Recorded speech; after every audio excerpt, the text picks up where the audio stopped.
agenda.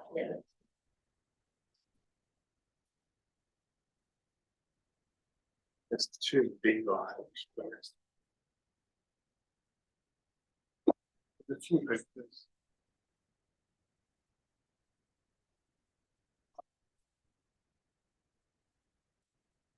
Welcome to Ordinary Council Meeting 4526. Hunters Council, could you all please be upstanding?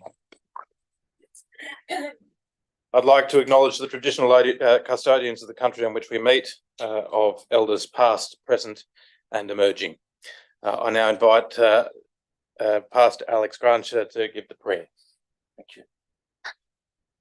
Before I pray, I would like to acknowledge that I'm very aware that there may be people here who don't share Christian faith or may not have a spiritual faith at all. And for you, I want to thank you for your patience and your consideration at this time as I pray.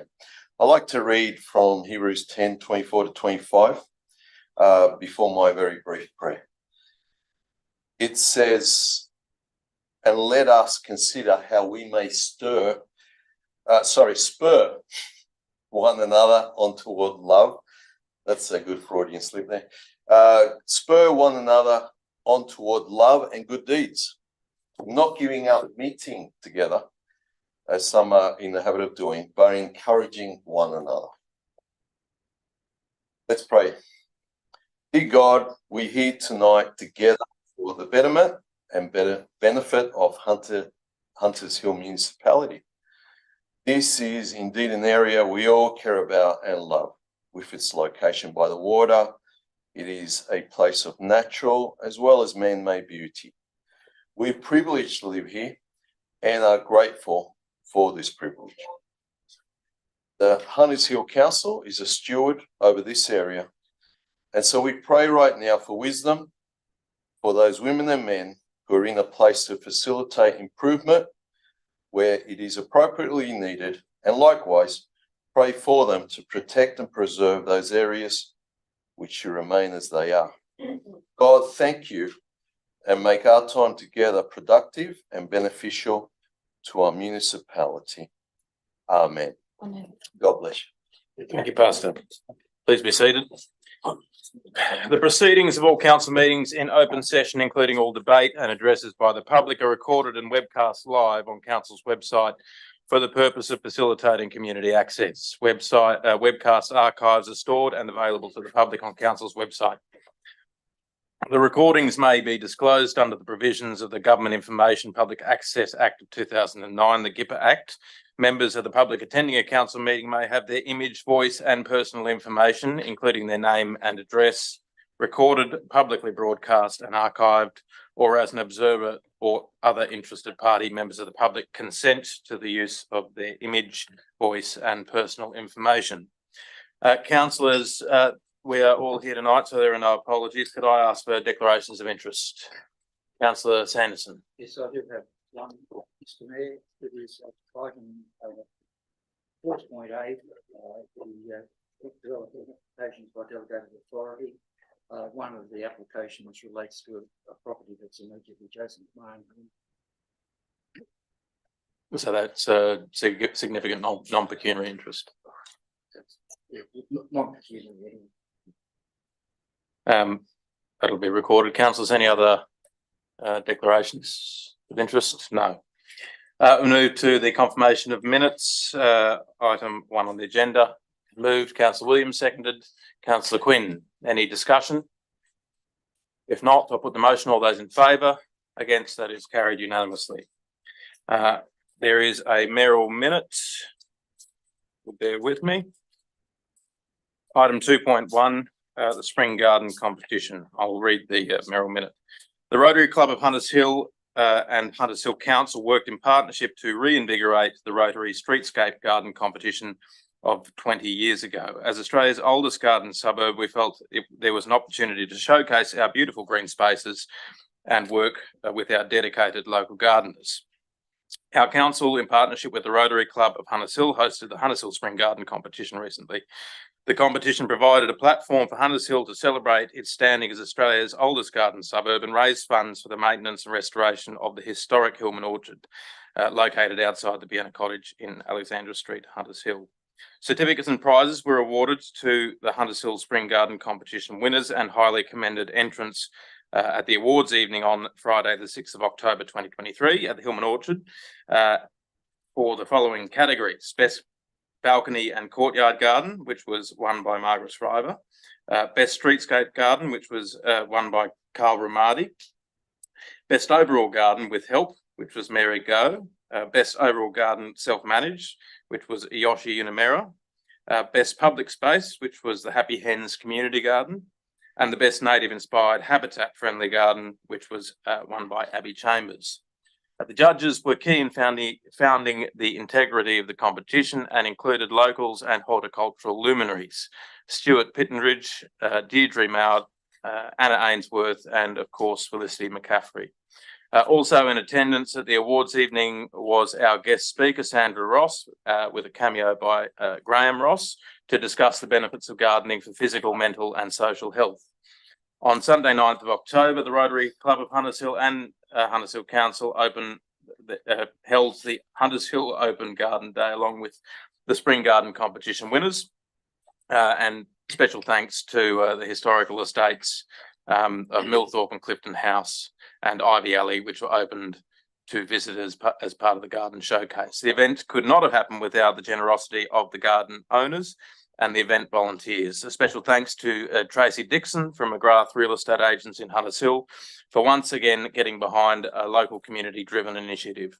We'd also like to thank our sponsors, Bunnings, Eden Gardens, Ivy Alley, Maggie Beer, Carla Baralia and the Village Florist, Sarah for donating the awards, raffles and prizes.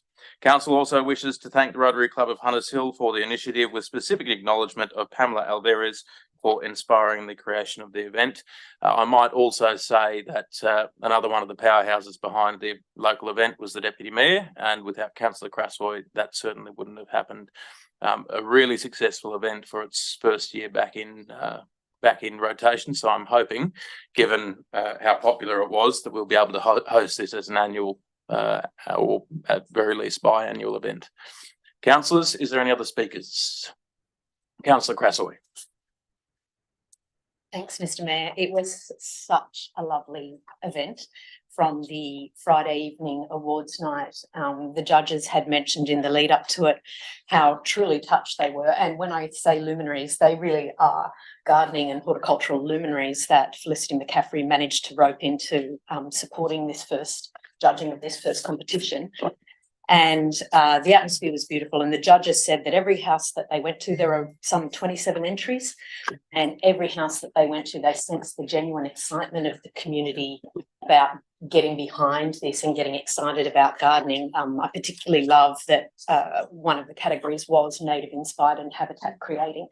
I think that's definitely a winner for next time. And if anyone has time, I really recommend taking a look at that. It's down the bottom of Paynes Road, and Abby has, over the last many years, gradually been converting a section on the side of the Great North Walk back to natural habitat. And she's done it all off her own bat with the occasional assistance from council by way of mulch. So I certainly got to know a lot of people. I was really humbled and inspired by them. I didn't know that we don't actually have a Hunters Hill Garden Club. So that's something that the committee are excited about perhaps working towards next year. Pamela Alvarez is a powerhouse. I don't know that she'd want her age promoted, but I tell you what, when I'm Pamela's age, if I've got as much energy as her, she cracks a whip and she gets things done.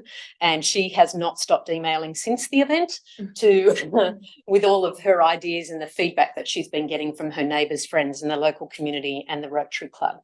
I'd ask Mr. Mayor if I could submit table to the minutes the report from the Rotary Club where they thanked council for their support, because council really did support them, not only with the mayor and I on their committee, which was an external committee, just a group of people that wanted our assistance, but the general manager and the operations team really stepped up in our responsibility to make the Hillman Orchard look fabulous alongside Vienna Cottage for the event. And of course, the forecourt of Town Hall looked great on the day, and thanks for the sausage sandwich Mr. Mayor, which I really needed by lunchtime. And of course, Hunters Hill Historical Society opening the museum. So that opportunity to cross promote is really great. It's kind of all of that community juice is what makes my heart sing, as everyone knows. So, Mr. Mayor, if I could just table that report from Rotary to go with it and thank everyone who came along and got behind the event. And my garden's never going to fit into a category worth even looking at, but a lot of inspiration was had over the course of that weekend. Thank you, councillor. Any other discussion? If not, I will put the motion. All those in favour? Against? That is carried unanimously. Business arising and petitions. We do have one petition that has been tabled by councillor Vergara. Councillor Vergara, do you want to speak to your petition? I'll just get it pulled up on screen.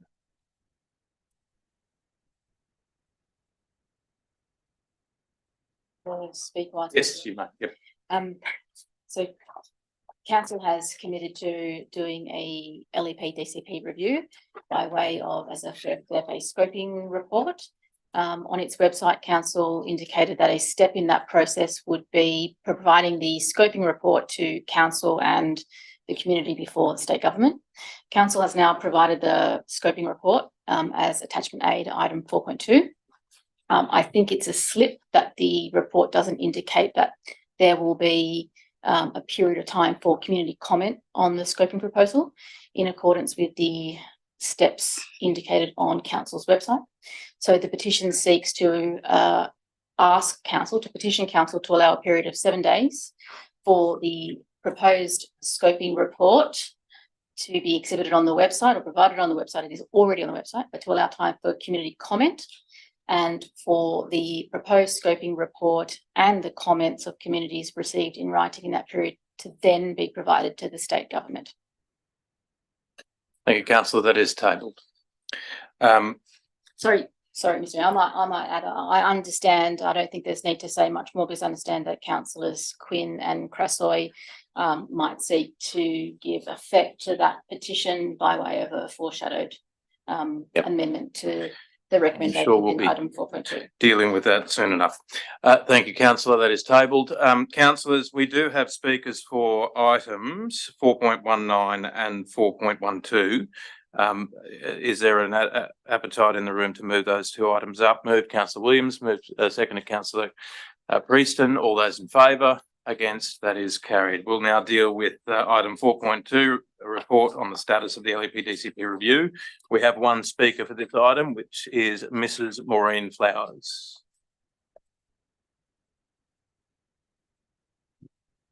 Thank you, Maureen. You have 3 minutes. Thank you. Thank you very much. My name is Maureen. I'm speaking as Secretary of the Hunters Hill Trust.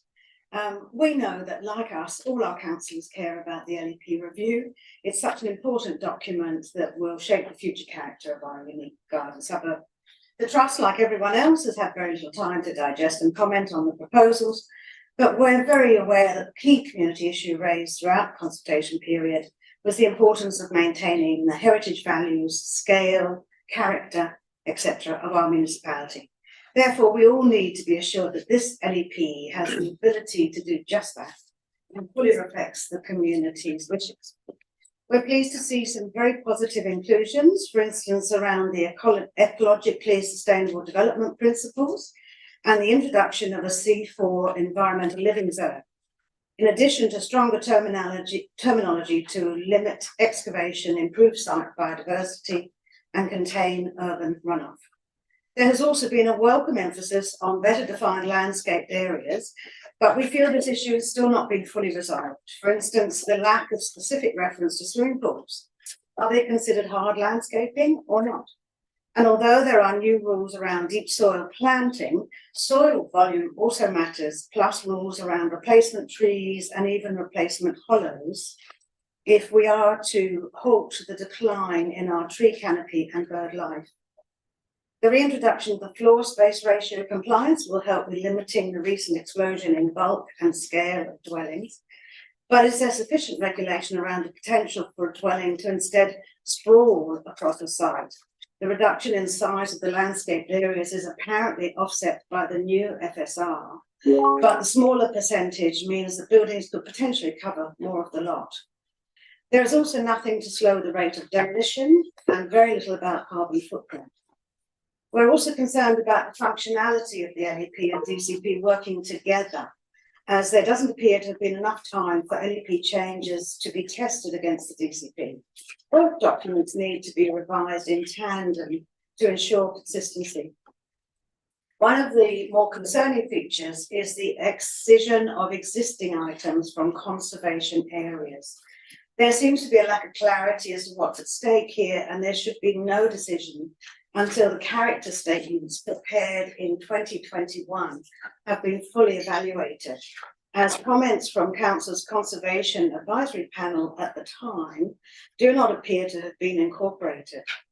Just because an area is comprised mainly of post-war housing and considered not to represent the core principles of the precinct, the community might rightly argue that our municipality cannot just be frozen pre-1914, but must also reflect very important periods of home building during the last century. Ms. Flowers moved extension of time. Councillor Williams, Councillor Sanderson seconded. All those in favour? Against? Carried. Thank you. Please continue. But must also reflect very important periods of home building during the last century, which have stood the test of time and are a historical record of the development of our suburb. We would like to be able to support the LEP and want to see the existing character of our LGA reflected in it, but consider there's not been enough time to evaluate the assumptions made or to understand the full ramifications of the changes. We appreciate the effort that's gone into the preparation of this document, but our community needs to have the confidence that these changes will really assist in stemming the tide of inappropriate development that's gradually diminishing the heritage values and character of our municipality. Thank you, Ms. Flowers. Councillors, any questions? Councillor Quinn. Yes, thanks very much for that presentation. Some of the recommendations that you're referring to in there, particularly regarding the realigning or movement of conservation areas, were put forward by Paul Davies. That's right, yes. Now, we've often regarded Paul Davies as a bit of an oracle, if you like, in the heritage space, particularly here at Hunters Hill. So are you suggesting that the Trust is not supportive of some of those recommendations? No, what I'm saying is that Council's own conservation advisory panel did actually query some of the things that in that report and made some suggestions to him, but none of those have appeared in what is in the business paper. It needs a review as to, Paul, I'm sure, Davis, I don't know him, but I'm sure he's very capable and, as you say, done a lot of work in the municipality, but there could be other views, and the CAP did put forward there. Right. So, sorry, you're saying the CAP views were incorporated in the document? Yeah. No. Okay. Councillors, any other questions? Councillor Crasswell. Thanks, Mr. Mayor. I think there's going to be more discussion around this later, but just on that one point, because I had some concerns around that as well, because that's where I have lived in multiple places in some of those conservation zones. Yeah. And at the time, in a briefing, Paul Davies presented that to us, and I asked the question. And first I'll say what I need to say, and I'll put it through the mayor to the director, I imagine. But the reason he argued to do some excision, not of the entire conservation areas, just of the edges, was because he felt that the edges had already been, for want of a better word, butchered. And what can happen in the Land and Environment Court, and this was something John Cole, one of our respected legal advisors, also said, what can happen in the Land and Environment Court is someone can show precedent in the area and they can get through on the loophole. So what he was suggesting was excising those sections on the perimeters that could already potentially be used to show precedent to therefore allow wrong development in, for example, Sunnyside, Hillcrest, Isla. Yes. And so that was his rationale behind it. But I agree with you, the community haven't had the opportunity to understand and discuss that rationale with him. And I think in those areas, if I'm right, for instance, the Salmon Estate, there are some beautiful examples of post-war homes that were done for returning soldiers. And one or two have been really well preserved. And there are other examples that it might be throwing the baby out with the bathwater a bit. Councillors, any further questions? Sorry, Mr Mayor, did Yes. the direct, through you, was there any further? Director, would you like to make comment on the Davies report question specifically? Through you, Mayor, thank you very much and thank you for the opportunity. To add to what Councillor Crossy indicated, there was a briefing of the councillors. He did present that in 21. I remember clearly, early 21, it did go to CAP, and CAP was supportive of the Davies report, hence where we are today. And the Davies report excludes an area which is an anomaly, which we all agree on, Pulpit Point, but also adds areas of that area up at Hunters Hill, escapes me, but that area, Isla area, that incorporates a subdivision. It also clarifies subdivision and landscape, and it makes us helps us as planners and in the courts with regard to clarity. He's also picked up and really detailed the stone walls and internal buildings of importance, of heritage, with churches, which we've now had before. And on top of that, monuments and memorials, most important. It's a very detailed report, and from memory, with respect, CAP did support it early 21. In saying that, if you don't believe that it's correct or there's issues missing, and I take that on board, that's the time of the process when this scoping report becomes a live planning proposal, and we put that on formal exhibition, a live planning proposal. And that's the time we want to hear from the community on those details. So that's what I'm expecting from tonight's report. So we go forward with the scoping report, tells, flags it with the department, then they say, good idea, council, put your planning proposal and let's formally lodge it as a formal exhibition process and formal submissions come in. That's where I think yourself and the community come in. And I'm not here to debate, but I want to highlight that we spent a lot of time on this. That's why it's taking so long. And you see the website, the timeline is pushed out. We had nearly 60 submissions, 60 lots of feedback on that, and Annie's helped me out. That we had the Conservation Advisory Panel assisting on this. We had the Hunters Hill Trust, and we thank you for their help. Our lawyer that helps us a lot on cases. 3 times we were back on the detail of what you just said on height and landscape area. Russell Young, we spoke to him as well, and local architects. We have spent a lot of time trying to make sure we don't miss anything and we get it right. And Annie was involved with this, and our strategic planner, Kieran was involved, Mel Malloch as well, Bridget Dowsett, Lucy Miller, and also Kathleen Tate were involved with those meetings. So to say that feedback is very good feedback, and the report speaks for itself. But what we want to get to go forward on the formal submissions to get a planning proposal from the department. That's where we're at the moment. And I can talk about all the other detailed stuff, but it's a time for offline that we can sit down and work out that we're saying the same thing. It's how we get to that. Yeah. To that. Could I make just one point? As far as I understand, CAP actually agreed that the places like Pulpit Point should definitely be excised. However, there was a lot more discussion about certain other areas that one of the CAP members did send to Paul Davies, just more information around that Isla estate, but nothing was changed. So they didn't unanimously support the report. There were some exceptions. Thank you, Mr. Bowers. Councillors, no more questions? No? Information, Mr. Mayor. Yes, Mr. Williams. Councillor Williams. I've sent it through to the general manager. There's a she might have to appease for just bring it up. Bring it up on the screen. Oh, yeah, see that. Fine. Yeah, I've got the size, right? I've got one that I can talk to.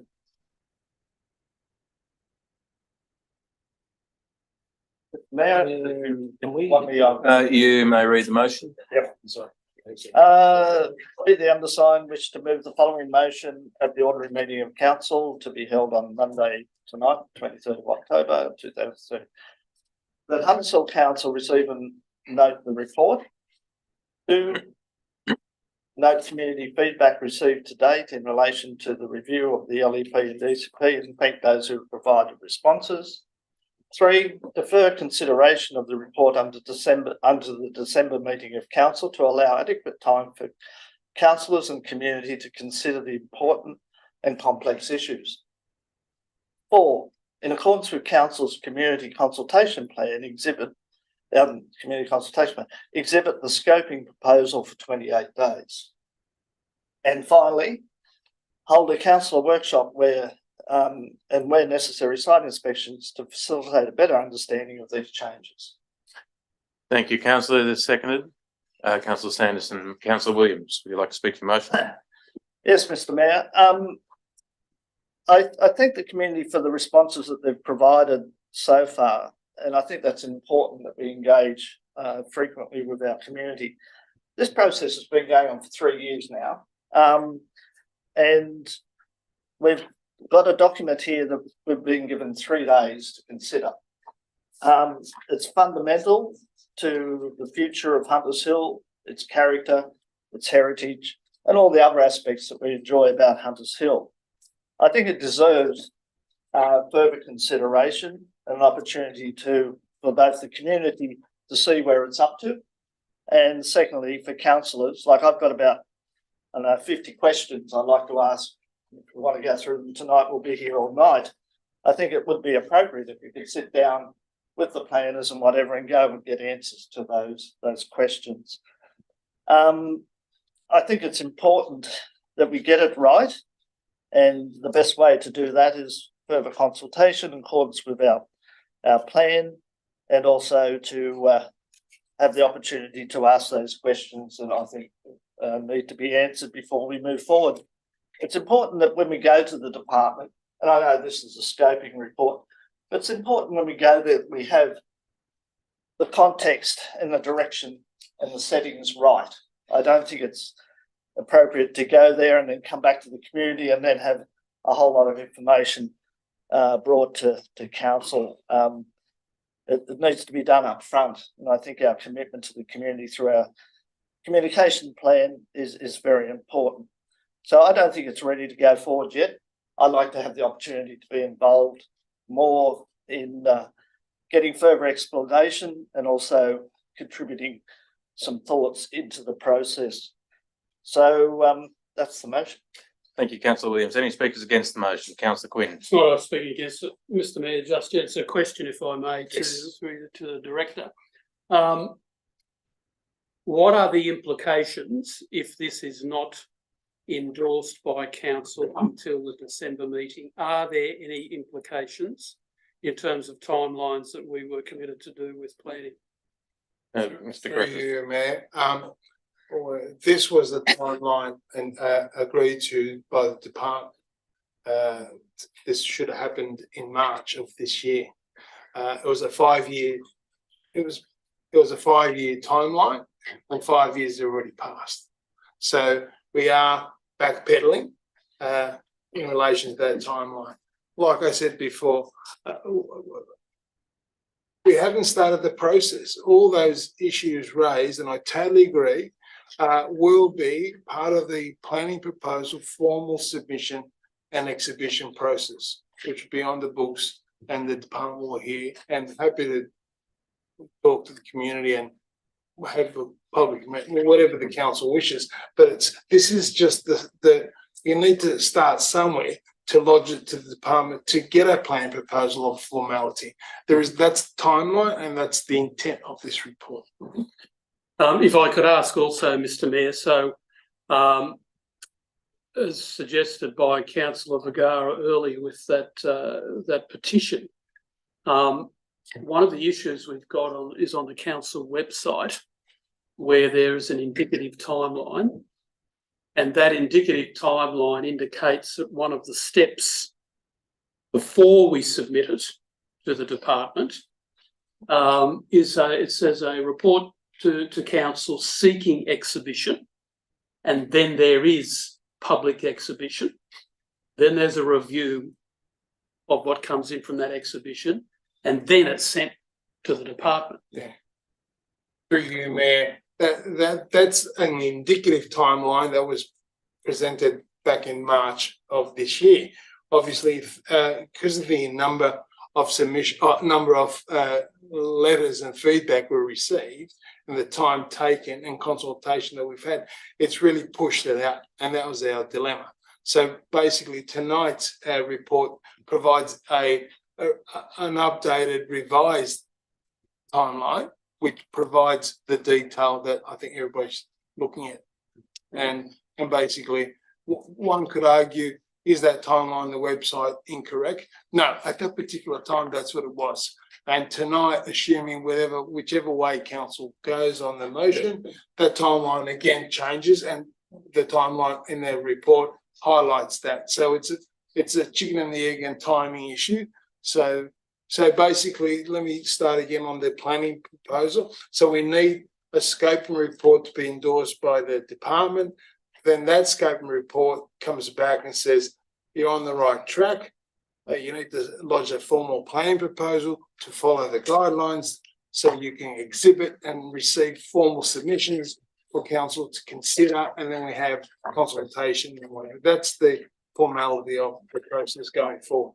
Totally understand that, what you've just said, but that's the process, agreed.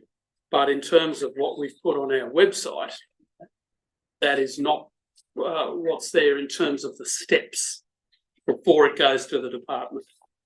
Yeah, and like that's the time, discounting the timings and the months that it was going to happen. It's, this is done, then that's done, then that's done, then that's done. The one piece that is in what's on the public information on the website is once the scoping document is done, it will be put on public exhibition before we send it to the department. You don't think so? No.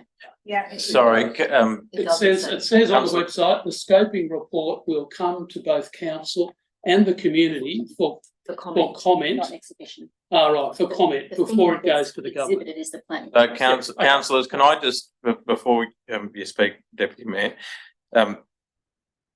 council's not required to undertake the process that we've taken to date.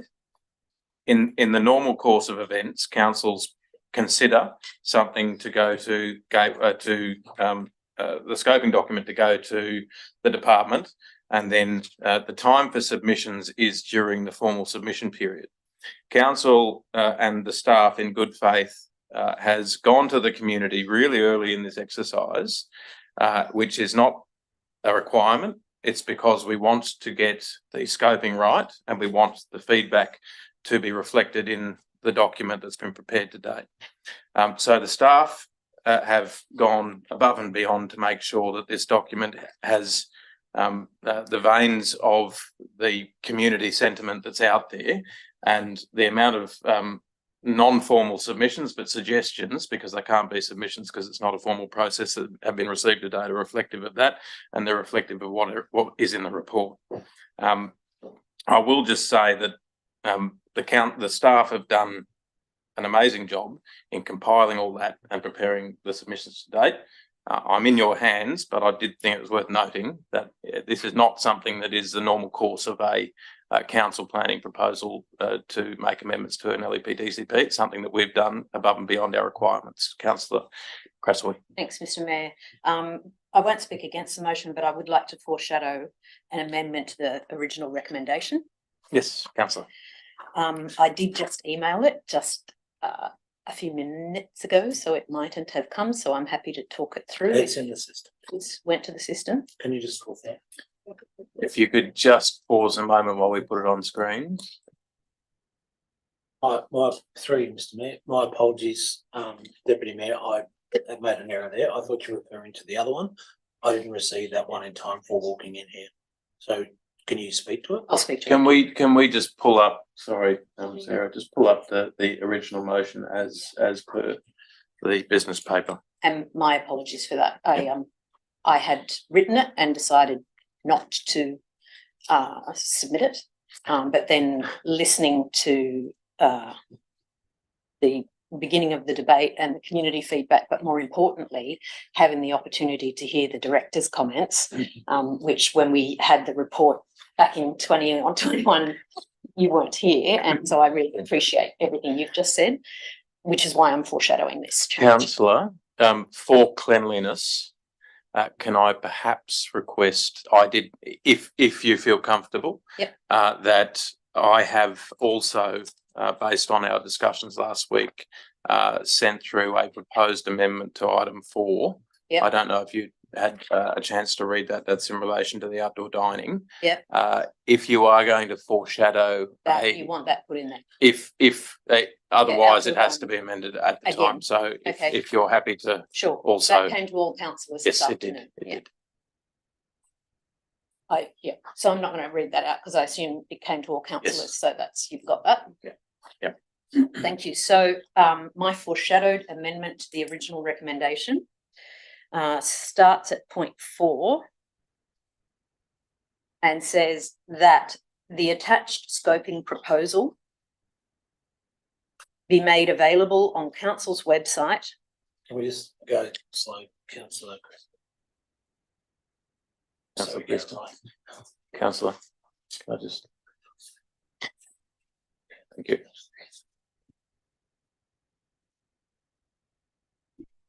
And by correspondence to all previous registered stakeholders.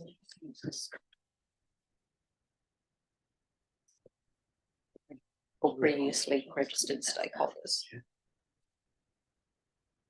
For 14 days. Full stop. Point 5, and we'll put your stuff in there. Point 5, that as a result of any feedback,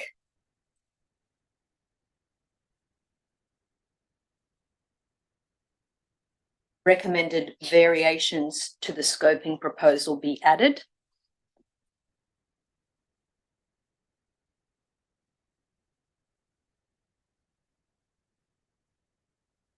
Before, because I've got the wrong thing on my screen.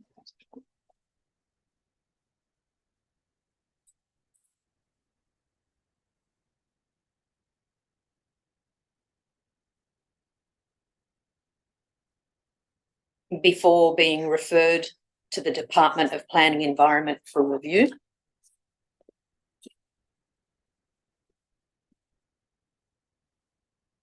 And then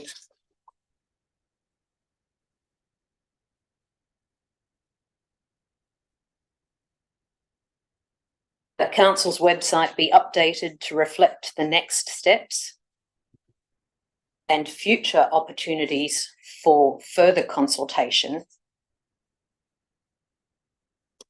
before the planning proposal is submitted.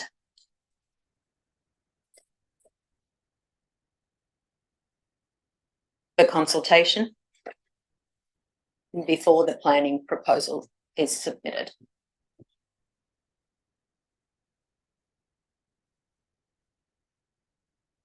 Now, Mr. Mayor, your comments about outdoor dining, I'd like to see put in there, but that can be covered in that. it can be Yeah, covered. yeah, that's yeah.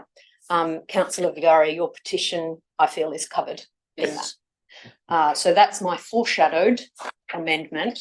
Should the current motion be lost? Yes, thank you, councillor. Councillor Sanderson, do you wish to speak for the motion? At this point in time, I've just got a question about councillor Crossler's foreshadowed motion. Where she is. That can be dealt with if it becomes the motion, councillor. Councillor, councillors, do we have a live motion on the floor? Is there any speakers against the motion? For the motion? Councillor Sanderson. Thank you, Mr. Mayor.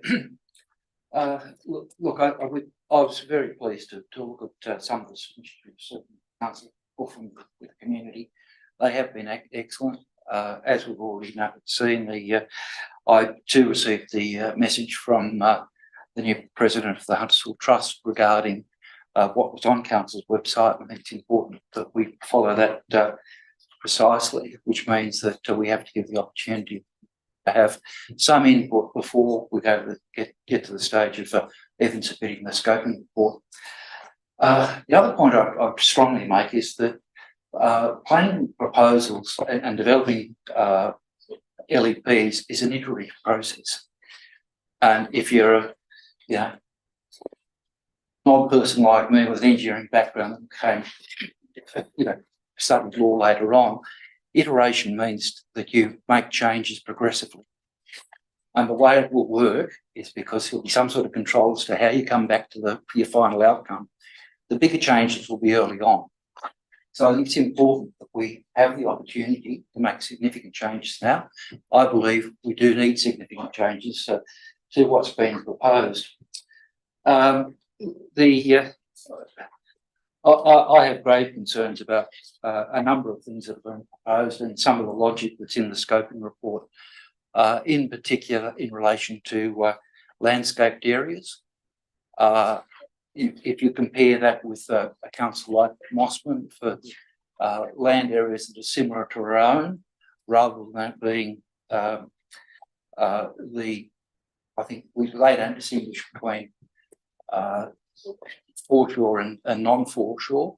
They do it all in one hit. In Mossman, for land over 900 square metres, they're requiring the landscaped area, and that's the landscaped area that we're now proposing, which is the one out of the standard instrument. Their landscaped area is 50%. When we go down to 750, it becomes 45%. So the figures we've got in there are still way out of line with what we should be doing, in my view. There are numerous things that have been raised by the community haven't made it in. As a councillor, I'd like to understand why they're not in, and that's why I like the idea of the workshop that Councillor Williams proposes at point 5 of his motion. There are many questions I want to ask, and I'd like to find the answers. Some of the things that have been left out include the environmental living zoning that's been suggested. There was also suggestions about increasing lot sizes, particularly around the area surrounding Barron's Crescent. Now, there may be very good reasons why these can't be done, but I'd like to have the opportunity for those answers to be, for those questions to be answered. And I think the only way we're going to achieve that is through a councillor workshop where we have the opportunity to talk to planners and find out the reasons why these things cannot be done. And, as Councillor Williams has already said, it's important that we get this right. It is an iterative process. The more iterations we take, the better result we're going to get. And this is why I'm very supportive of the motion of Councillor Williams. There are many other reasons. I've flicked through some of the drafting that was done by CAP. A lot of it has been taken up, and there are some really good provisions suggested in this proposal, but it still has to be tied together. Another point that was made in a discussion I had with another member of CAP, I think it was yesterday, where it was noted that there has to be some cohesion and fit between our LEP and DCP. And we've got, an example would be that we've got provisions for the number of trees or number of substantial trees in different size lot in our DCP. We have to know that the provisions in the LEP are going to provide sufficient land area for that amount of planting. I think again, I see it as an iterative process. We have to get it right, and it has been a huge effort. Part of it, I saw it through CAP. But there are all these little changes that are not quite what people have asked for. Again, I would like to see a nice long workshop where we can talk with planners, understand why it is that some of these suggestions are not being picked up. Because a lot of them are of excellent quality, and I really appreciated quite a number of the submissions that came from our community. Were some excellent ones, as you always expect in Hunters Hill. Thank you, councillor. Any speakers against the motion? Councillor Bergara.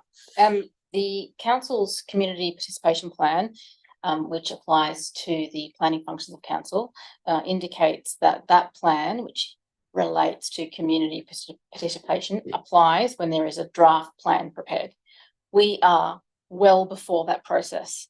And as you've said, Mr. Mayor, the consultation and participation engagement with community is being over and above that, which is in our consultation plan, obviously, because it's well before the draft plan process, and over and above that required by the guidelines and the legislation.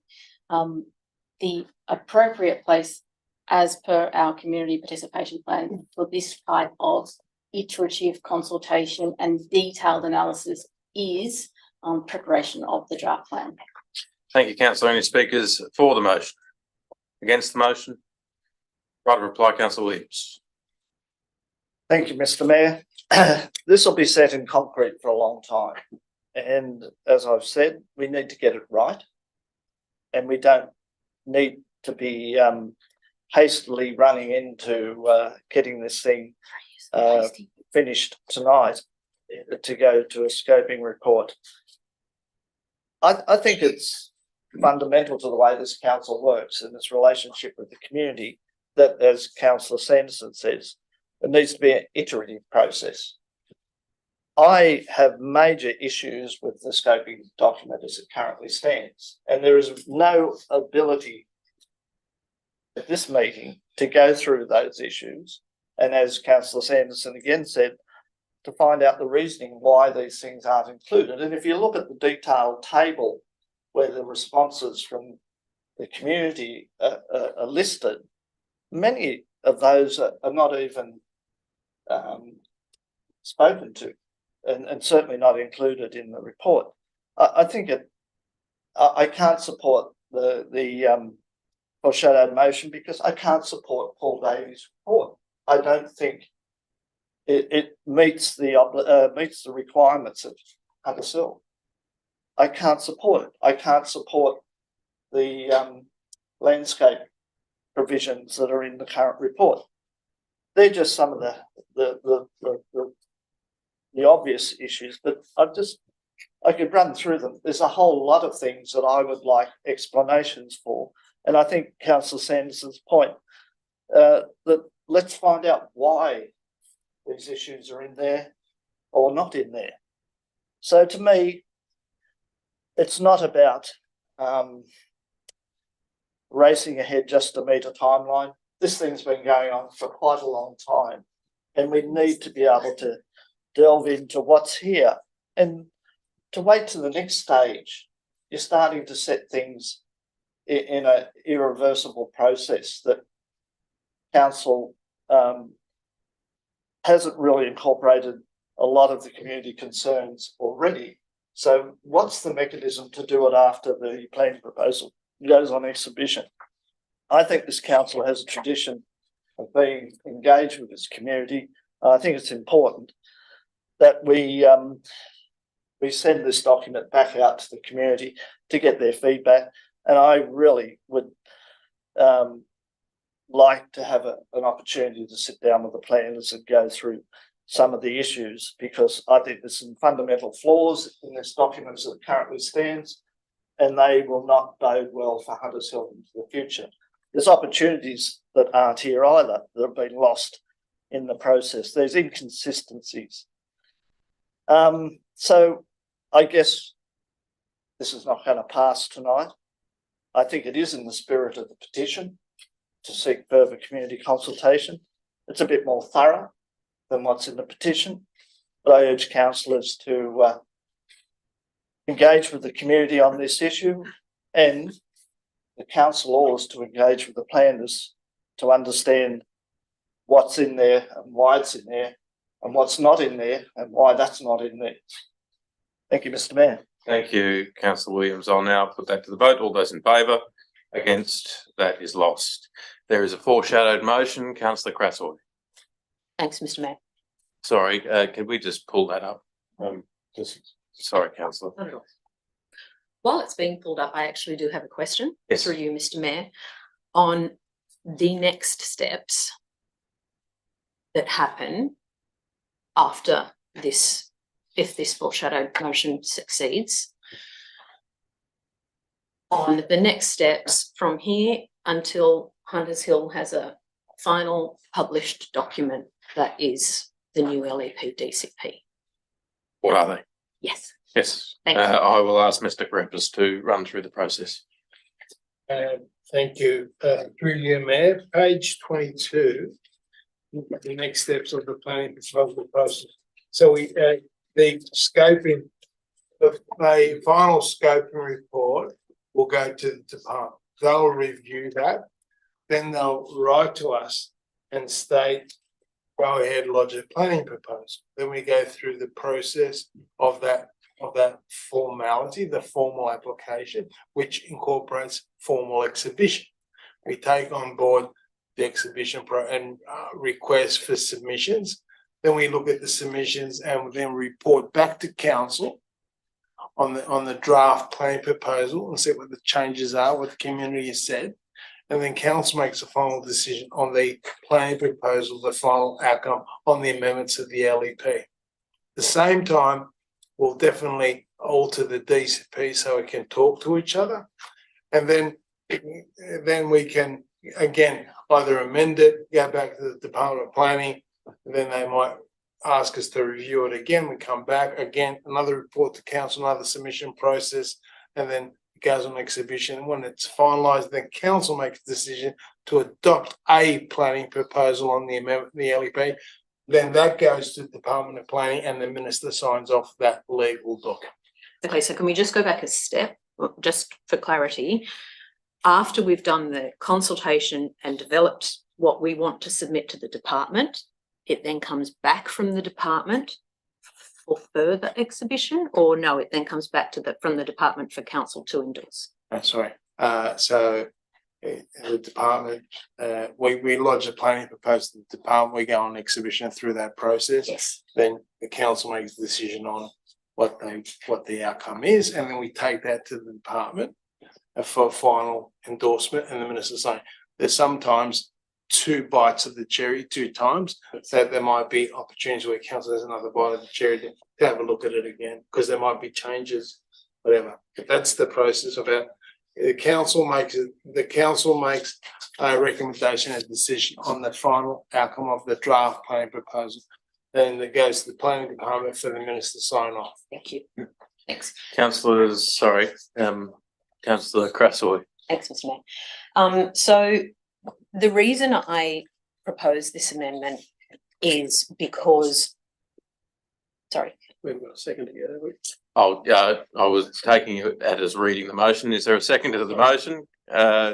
Councillor Councillor Preston, sorry, missed you. Councillor Preston, motion's moved, seconded. Councillor Crassoy. You want me to read it No, again? that's okay. You've got a second. So the reason that I'm proposing this amendment is that there was a technicality on the council website that I feel we can't, as a council, overlook, that it comes back to the council and community for consideration and feedback before it goes to the department. And so with that, all I see that 14 days extra as is an extra opportunity to, as Councillor Sanderson said, be iterative in how we look at the submissions we've already received. So we don't want the same submissions again. Well, they're not submissions, they're comments to date, because they're not submissions that can be lodged anywhere because it's not part of the formal process yet. And neither is this extra 14 days that I'm suggesting we have. That's just an opportunity to look a little deeper now at the scoping proposal and for all of us to give feedback, and Councillor Sanderson and Councillor Williams just already gave some when they were standing, and so that extra 14 days is another opportunity for us all to do that. And so goody, we get to make a bit more juice flow there. I'm looking forward to when the department asks us to actually formally request submissions from the community, because then those submissions really are taken into the actual planning proposal for the LEP. Right now, everything everyone said is valid and valued, but right now it doesn't actually go into the formal process. So I'm looking forward to that. I expect that based on the expectations of our community and us as a council, that there will be a workshop type element to that exhibition period where we don't just stand up and say we don't like the way this process has been done. We actually stand up and say, I have a question about trying to understand why the conservation zones are being changed. Can someone help me understand that? And then someone explains why it is that way. And then then someone might say, I still don't like it and here's why I don't. And then we as councillors say, here's what, can we reshape it? And this is how we shape what our LEP will look like. And we can't do that yet because we're not in that part of the process yet. So the reason, Councillor Williams, that I'm not wanting to defer to December is because I want us to get to that part of the process where all of our engagement with the community is valid and is documented as part of the formal process. Because you can iterate all you like if all you're doing is going like this, but what we need to do is go like this to get anywhere, for us to have an LEP that we are ultimately proud of, and if not fully proud of in some aspects, that you can live with, so that we can operate within the constraints of a growing city that we're within 15 kilometres of. So, if it hadn't been for that slight error on the website, I would have said we need to get to that formal consultative phase. Because of it, I just see this as an opportunity for us to have 14 more days to put in good and constructive extra comments. We don't need all the stuff we've already had and got, because that's already there, and we need more.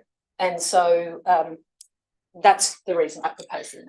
Councillor, before you take a seat, the General Manager's just pointed out that there is no sunset meeting that we've nominated here. Would you be comfortable, and the second to be comfortable, after the 14 days in point 4 saying and brought back to the November meeting? No. I think we just need 14 days for more feedback, and I think I've said in the I can if you want me to, but I think I've said in the amendment that as a result of any of the new feedback, recommended variations to the scoping proposal be added before being referred to the Department of Planning and Environment for review. Now, if it's the General Manager's advice that any recommendations in that 14 days of consultation, if there was some feedback that the Director felt was worth varying the scoping proposal for, if that would need to come back to Council, then yes. So you're saying that doesn't need to come back to Council, we're just, okay, right, I'm with you now. So, question then, if I may, Mr. Mayor. I understood we actually need a resolution of Council to endorse the scoping proposal at some point in time. So then we need to add in, which was in my original amendment, but I was just I want to keep moving. Not because I'm in a hurry, but because we need to keep moving so that we can do the real work. No, please continue. We can adopt the draft. It wasn't in the original motion. Yeah. It's just Sorry, councillors. Let's just Councillor Crasswell, do you want to continue? If you would like to nominate a date, I'm suggesting that we could, on advice, we can probably get that to the November meeting if there's 14 days. So originally I'd suggested 14 days, which would then give another 2 weeks for it to come back as a report to the November meeting. But based on the feedback from the Director, I just didn't feel it needed to come back to the November meeting. I felt that after the 14 days, it could keep the Director then. Yes. Yeah. But if it's the General Manager's advice that it must come back, then yes, let's add in that it 0.5. I might just ask the General Manager to comment on that. or the director to comment on that, just so that we're super clear. Okay, well, just through you, Mr. Mayor, and I'll leave it up to you to make some additional comments in a moment. I guess that the 2 points I make is that I would feel more comfortable if there is actually an endorsement through a resolution of council to send the scoping document to the department. And secondly, in the spirit of transparency, I would feel more comfortable that we actually are showing in the public arena what the potential changes or updates or amendments are based on the receiving of any additional comments. I just think that's aligning to being completely transparent, which would be achievable without knowing the outcome of this foreshadowed motion, that hypothetically it would still enable us to bring it back at the November meeting. But I'll also refer to Steve to make sure that he's comfortable with that. Director? Through you, Mayor. Timing is an issue with regard to meeting the November deadline. We'll just try to do it. In which case, then it would be in point 5, if everyone would indulge me to say that as a result of feedback, recommended variations to the scoping proposal be added before being brought back to the November meeting of council. Sorry, councillor, let's just. That's okay. Yep. I can see before being brought back to the November meeting. Yep.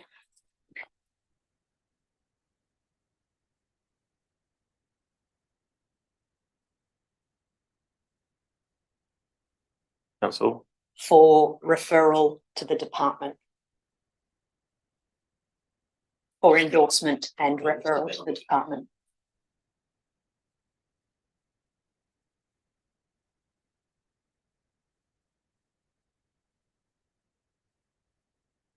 Mr. Mayor, may I ask a question of Councillor? You may. So, Councillor Cresswell, we just want to pick up on a comment that you made there before. So, is the expectation from Steve's staff that they only bring back at the November meeting any additional feedback as opposed to resubmitting what we've already submitted tonight? So I would understand it that as a result of the feedback, any recommended variations to the scoping proposal be added before being brought back to the council for. So the scoping proposal is as it is. Yes. And in November, what the director might bring back is that and say, we've had additional feedback. None of it changes it in any way that can't be done after the department come back to us, or we've had additional feedback. This is significant. I recommend we make this change. Okay, thank you. Thanks, Mr. Mayor.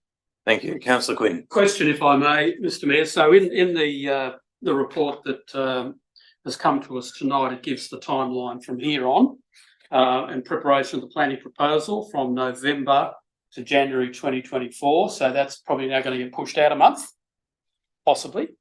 How long does it take for the planning proposal to ultimately be processed, stamped? You've got a new LEP, or the planning proposal process to be completed? Through you, Mayor. It's about a year. A year. Okay. So therefore, it will not be dealt with by this council. Its final adoption, mate. Its final adoption won't be dealt with. Final. No matter whether we do this now or not, it's still going to be pushed out past September next year. Okay. Thanks for that clarification.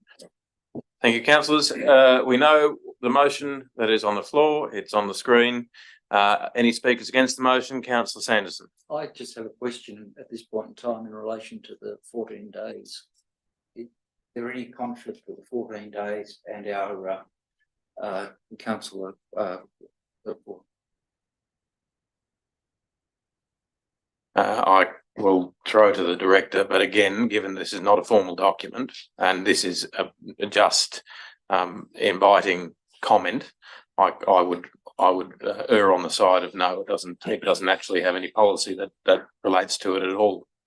but, and Through you, That's Mr. good. Mayor, correct. As councillor Vergara pointed out, under the community participation plan and the community engagement policy, a scoping report for an LEP DCP review doesn't come into play for us.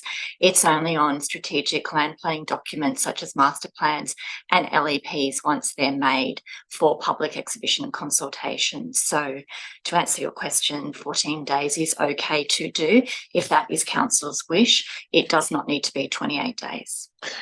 councillors, any speakers for the motion? Against the motion? Councillor Williams. Yes, Mr. Mayor, we've almost got to where I was. It is, I think, unrealistic and unreasonable to have 14 days for the community to respond. For instance, the trust meets monthly. By the time people know about this, it'll be probably later this week, giving them a couple of days to actually respond. I think if we do want to have genuine engagement with the community at this stage, then 14 days is far too short.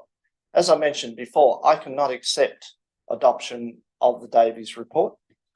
I think it is opening up this municipality to compliant development in areas where it currently doesn't exist. And we've all seen what's happening in Baronia Park and part of Glades with compliant development.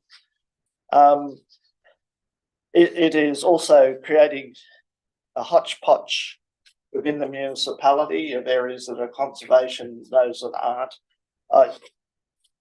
I think that is a really dangerous element in the current scoping document.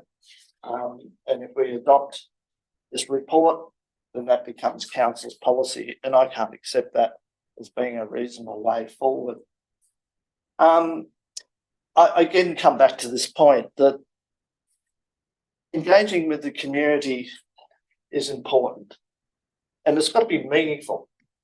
We've got to be able to give the community enough notice, enough time to engage. And what we're doing here is compressing it into 14 days instead of what I was proposing, to give them a month, and then we can come back and have a closer look at it. If we're not going to really incorporate the views, the responses that the community may give us, what's the purpose of the process? We need to have time to consider what additional responses we get and how they're best incorporated in the document. And as I said, I don't see a great amount of incorporation from the list of vast numbers of questions raised in this report at the moment. So it is my view that the Davies report should not be adopted. And again, I believe to have meaningful consultation or meaningful opportunity for the community to respond, then I think 14 days is far too short, and also doesn't give council staff enough time to consider those in a reasonable way before the report has to be prepared for the November meeting. So I think that this motion is not something I can support. Thank you, councillor Williams. Any speakers for the motion? Councillor Quinn. Yeah, Mr. Mayor, sorry? Isn't that a right of reply? No, because councillor Cresswell. Councillor Cresswell's motion. Yeah. We have in the business paper tonight 59 submissions that council has received over the course of this process. So there has been plenty of community engagement through the engagement strategy that we've had in place. I think we've added, if this gets up, we've added another layer, a few more weeks for those that still want to check, you know, what's in this document is covering what they think should go in there.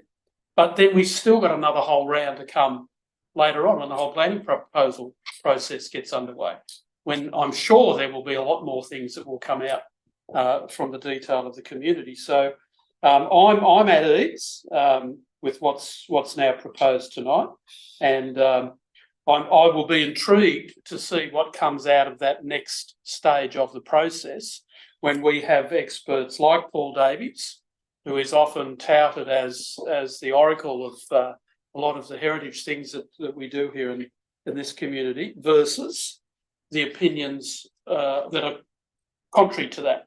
I look forward to having that debate, that conversation when we get into the formal planning proposal process. Thank you, councillor. Any speakers against the motion?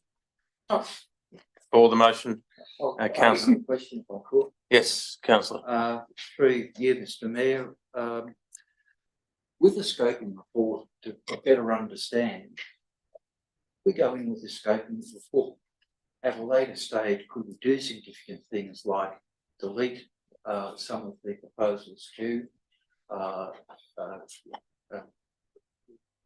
conservation areas, or would we be able to change the significant numbers like percentage of landscape area once we've gone in with the scoping report? Through you. Through you, Mayor. That's correct. I mean, like I said, it's only the start. And once you have a planning proposal, which is a formal document, you can add, delete, it's up to the council of the day to recommend what they believe, what the community is saying with regard to conservation areas or landscape areas. So yes, like I said, this is the beginning. The formal process doesn't start until we formally lodge a planning proposal and submissions come in and go through that process. Any speakers for the motion? Councillor Priest. Thank you, Mr. Mayor. Just really quickly, I'll echo Councillor Finn's remarks. I think that there's been a little bit of a storm in a teacup, quite frankly, over the report as brought tonight, not because of significance of the issues in the report, but rather because we actually still don't have something tangible to be working off. And I think that I'm really looking forward to the next stage of the process where we can actually review a formal document, we can take that to the community, we can consider real tangible inputs from the community and bring that to life in our proposal. I think that this motion seeks to do that, and I think that it is every councillor's intention, I don't want to speak for anyone else, but given the petition, the foreshadowed motion and the motion on the floor right now, I think that it is every councillor's intention to involve the community in that process. So that's why I'm seconding this motion. Thank you, councillor. Any speakers against the motion? Councillor Sanderson. Yes, thank you, Mr. Mayor. In the discussion, or brief discussion I had with Councillor Williams about the original motion, we concluded it was better to leave it till December on the basis that, you know, for the things that I can envisage it need to be tidied up, I don't think that's cheap days. There are significant problems. I too cannot support the adoption of the Davies report. The Speaker was right that later there was some, after further analysis of the Davies report, Conservation Advisory Panel was not supportive of it by and large because of the fact that it took areas out of our conservation area. And the thing about that is we can say, okay, with Fulford Point is currently protected as the code set currently permits, in that a place like Fulford Point wouldn't be subject to fine development because it's currently commercial area. Same thing will apply to Henley. But you look at the amount of change that's been in the code set over many years. It's a rapidly moving document. We can't guarantee that protection is going to remain there. So if that protection is removed, and remember we have a government that is talking about larger scale development, we will be in a position where a stroke of the pen and that part of the set, that protection in the set, could easily be removed. That would be the sort of initiative that the current government might make, because that way suddenly you've got compliant development in a whole host of new areas, and that will, well, they would suggest that would help alleviate the housing crisis. And again, there are numerous things that, I've done a huge amount of work on this through CAP, and there's more work to be done. And I want the opportunity to be able to do that. I'm concerned that 14 days does not provide that opportunity.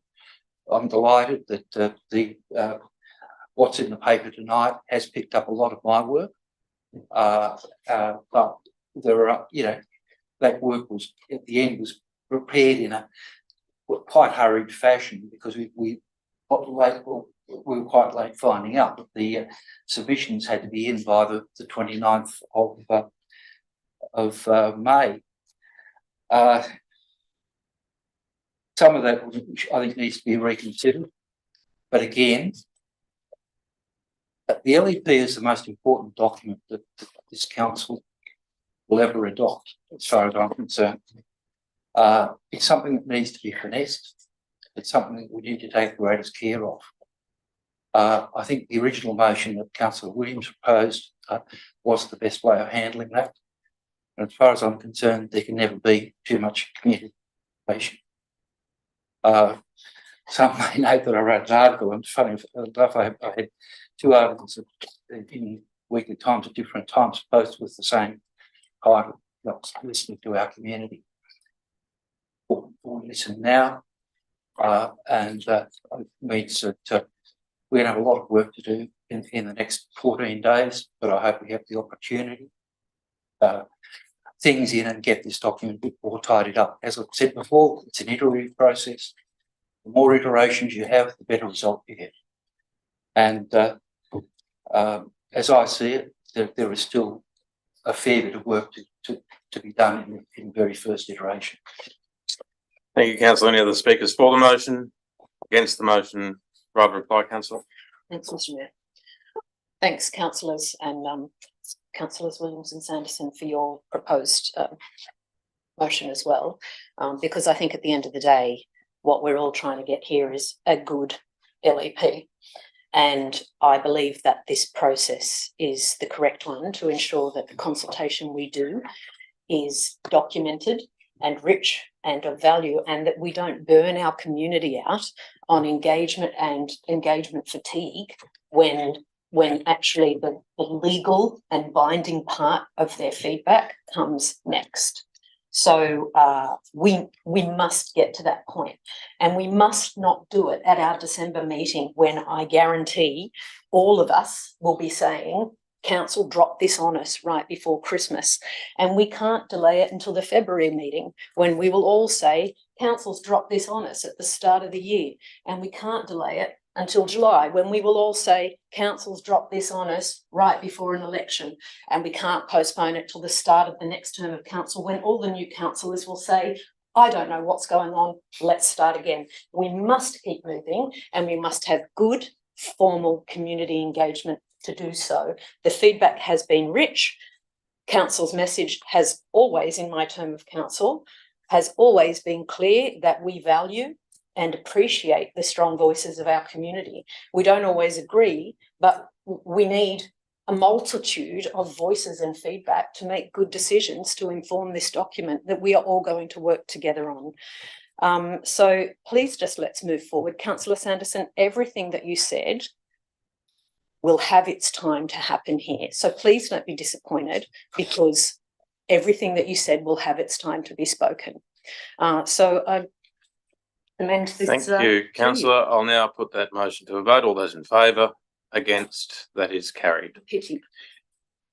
Councillors, we now move to item 4.19. We have 3 speakers for this item. Item 3.19 on page 408 of the business paper. The minutes of the local area traffic committee held on 21 September 2023.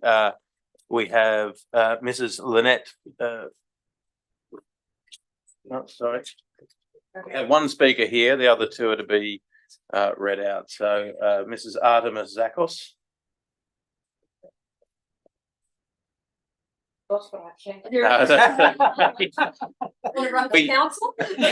We tried to move it up, but we got a bit caught. Thank you so much, all of you. You're doing a wonderful job. Honestly, after listening to what you're talking about, my problem is very minor, I'm sure to all of you, but it is a big problem for us because that's where we live. So, my name is Artemis Zakos. I live, our house is on 11 Francis Street, Hunters Hill. There's been a consideration to actually put a no stopping sign in front of our house. So that's why I'm here. How this all started was our rubbish bins were not being picked up because we were right at the end of the cul-de-sac. And this was going on and on and on for years and years. And finally, I guess council said, well, let's do something about it.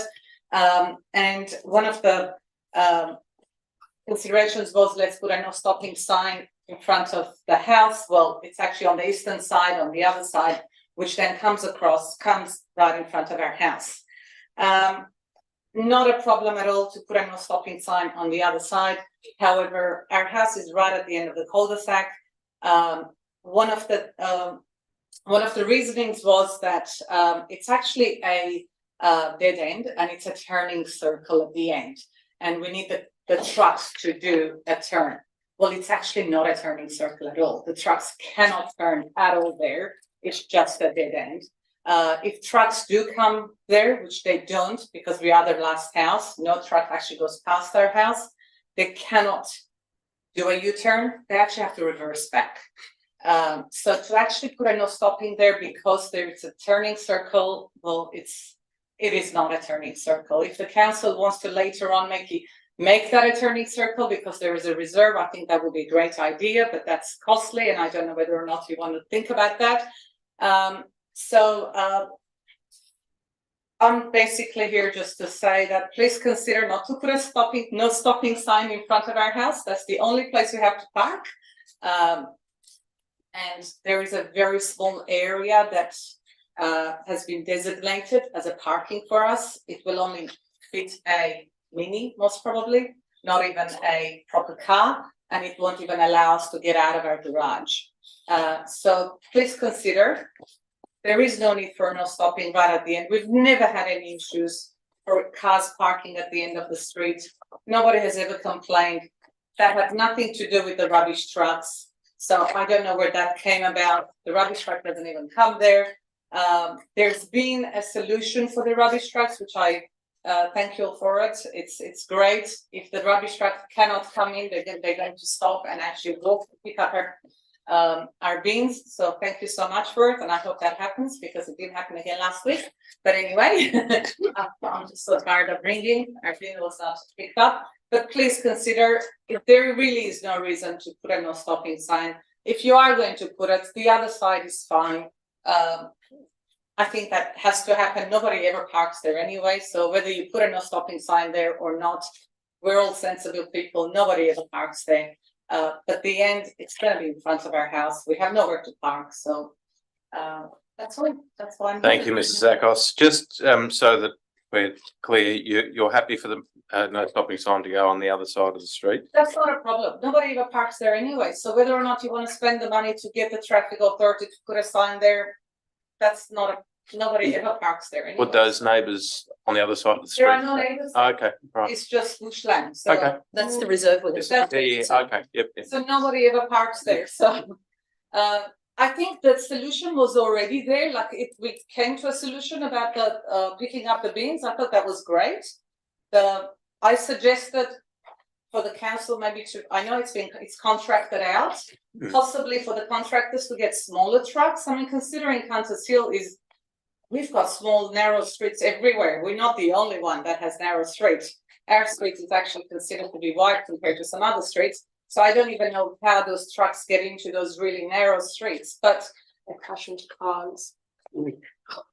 So the solution was great. So I thought they can come in as far in as possible. And if they can't come in, it's just our house. They can come, pick up the bin, empty it, and we're happy with that. That's basically it. Thank you, Mr. Zakos. Councillors, any questions? Yeah. Councillor Sanderson. What's the actual process when your bin gets? It doesn't matter, the bin thing, it's been fixed. That's The bins been have been fixed. fixed. So it's now there's a recommendation to put a no stopping. I don't know. I just wanted to understand what the process was, because in our street, everyone puts their bins on the one side. Yes. It allows the truck to pack back in, then he drives out picking everything up. So The problem was that, yes, exactly. But the problem was not whether the cars were parked on the other side. The cars are parked in front of their houses. And sometimes the trucks can't come all the way in because it's a narrow street. there is especially an area of the street which becomes narrower. And past that, there's only 2 houses. There's just us and our next door neighbor. So the solution was the truck can come in as far in as possible. If they can't reach our house, they're just going to walk, pick up the trucks, the bins, and go back, which was fine. As long as our bins get picked up, we're Councillor Preston. Thank you for coming tonight. I live in a cul-de-sac street and we had this issue maybe like 6 years ago where the trucks were actually crashing into cars that were parked in the cul-de-sac. But we'd lived there for 20 years prior to that and no one had ever had a problem and everyone parked there amicably and it was all fine. So good on you for coming and doing something about it because we have no stopping signs all through our street now and can't park anywhere. I just wanted to ask, so are there houses all along the cul-de-sac, like the road and the... No, there are no houses opposite us. Oh, there's none on that side? There's no house at all, Okay. it's just bushland. So what happens is up to number 15, Yeah, the road is actually, the street is a bit wide. And the trucks can come in, 2 cars can be parked on both sides. Yeah. And then past number 15, the street gets a little bit narrower and on one side there are no houses. It's just bushland and we just have 2 houses on the right hand side. and you want the... So Yeah, they want what's to that? recommend the consideration was to put no stopping on that side where the bushland Bushland. is. Nobody ever parks there anyway. And then all the way at the end of the cul-de-sac to put no stopping. There is a very small area right in the corner that sometimes we put our cars in. It doesn't hurt anybody. Yeah, okay. And it's the only place really that we can park. So that's going to be no stopping, and no stopping was coming in front of our house, Okay. like right in front of our entrance. So a question Yeah, for so, you, Mr. yes. GM, what's the process here? Like, how do we Sorry, apply for or is it- I'll ask the GM and then I think that the chair of Yeah. the local area traffic committee might want to make comment. Can I just take it before we do that, your only issue is with where the no stopping line loops around the end of the street and in front of your house. That's it. That is the only, yep, okay. Nobody even parks there. General anyway, manager so- and probably through you to Mrs. Urquhart. Thank you, Mr. Mayor. I'll give it, potentially, I think, maybe give the chair of the committee the first opportunity to speak and the relevant director, Samantha, I'm sure can chime in as needed. Councillor Quinn. We actually did discuss the very issue you're talking about at the committee meeting, because I think you may have put in a submission to the meeting, did you? or I not? was the one actually that complained about the trucks. Right, And then okay. we got a letter with Yeah, with okay. all the submissions, so then I wrote back that I think it's because there were also other things which didn't go through, we thank the Lord, because we were being asked to actually move our cars completely. Yeah, So I okay, don't know where we're gonna put our cars. so your approach to council is basically getting us the yellow line that's probably on the other side of the road and clearing out the end of the street. But we did have discussion about that loop around at the end. I remember the officer had a reason for it, but I can't remember what the reason was, and perhaps the director will remember that. But it was something that we discussed at the meeting. Deliberated. Yes. So, and it's only going to be a yellow line, not signs. If the end of it was actual turning circle, I could Oh, understand. We get it. But there is not, No. you cannot possibly do a U-turn there. And I remember asking at the committee meeting if there was actually a little gateway to get down to the road reserve at the parkland at the end for lawn mowing or whatever, and apparently there's not No. down there. So, Director. Through you, Mr. Mayor, there is a driveway opposite for number 12. And so when the council officers went out to have a look at the situation because of the complaint for the rubbish, it was noted that the person using that driveway would have a very difficult time getting out of that driveway should the cars be parked there. So that was why the decision to make the U was made. So the question I have is have there been any complaints from the opposite neighbour with the driveway about the current situation where the cars park now? No, Okay. I was, sorry, Sorry. if I may, we Uh, lived there 12 years, I yeah. neighbours have never complained. Yes, that's fine. Councillor Vergara. Question. How many cars can you park in your garage and in front of your garages? We can park probably 4 How many in front cars do of you have? 3, sorry. How many cars? We have 5 cars. So it's only one car, one of Which 5. needs to be parked somewhere, and if that becomes no stopping, we basically have nowhere to park that car. You can park it on the other side of your driveway. Between the, It's very, it only a mini can be parked there. you can park it there. No, Yeah, that's their driveway. but you can park it there. Yeah. Or there, or there. So, Mr Mayor, Councillor Crassoy, if no one else has any more questions. do you have any questions, councillors? No. If not, thank you. Thank you. Thank you, Ms. I Zakoff. have a question through. you, Mr. Yes, Mayor. councillor Crassoy. So it was just an observation that it might be difficult for the person coming out of the Mhm. driveway to turn. And that's why it was decided to make it a no stopping zone. But the person whose driveway that is has never complained about not being able to get out of their driveway to anyone. Yes, correct. And that's the reason the no stopping zone is proposed in that small section of road. Councillors, I'm in your hands. We have a motion, we have a report with a recommendation. Councillor Williams. I'll move the adoption of the report and the recommendations with the exception of the Francis Street 3.2. Do you seek to amend the recommendation or just Yes. refuse it? No, well, amend, I think there's, well, I don't know if there's any merit in the straight line, but at the cul-de-sac or the end of the street as been explained, there doesn't seem to be any real amenity or outcome achieved by it, so I truncate it before that, wherever it's Yes. appropriate, and just have the yellow line in the straight section and the end of the street be removed. Thank you, councillor. I might just pull up the motion just so that we can be really clear about the recommendation. Why not? Is there a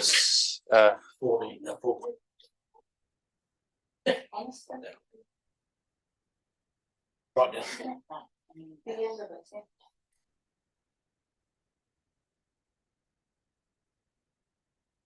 That's fine.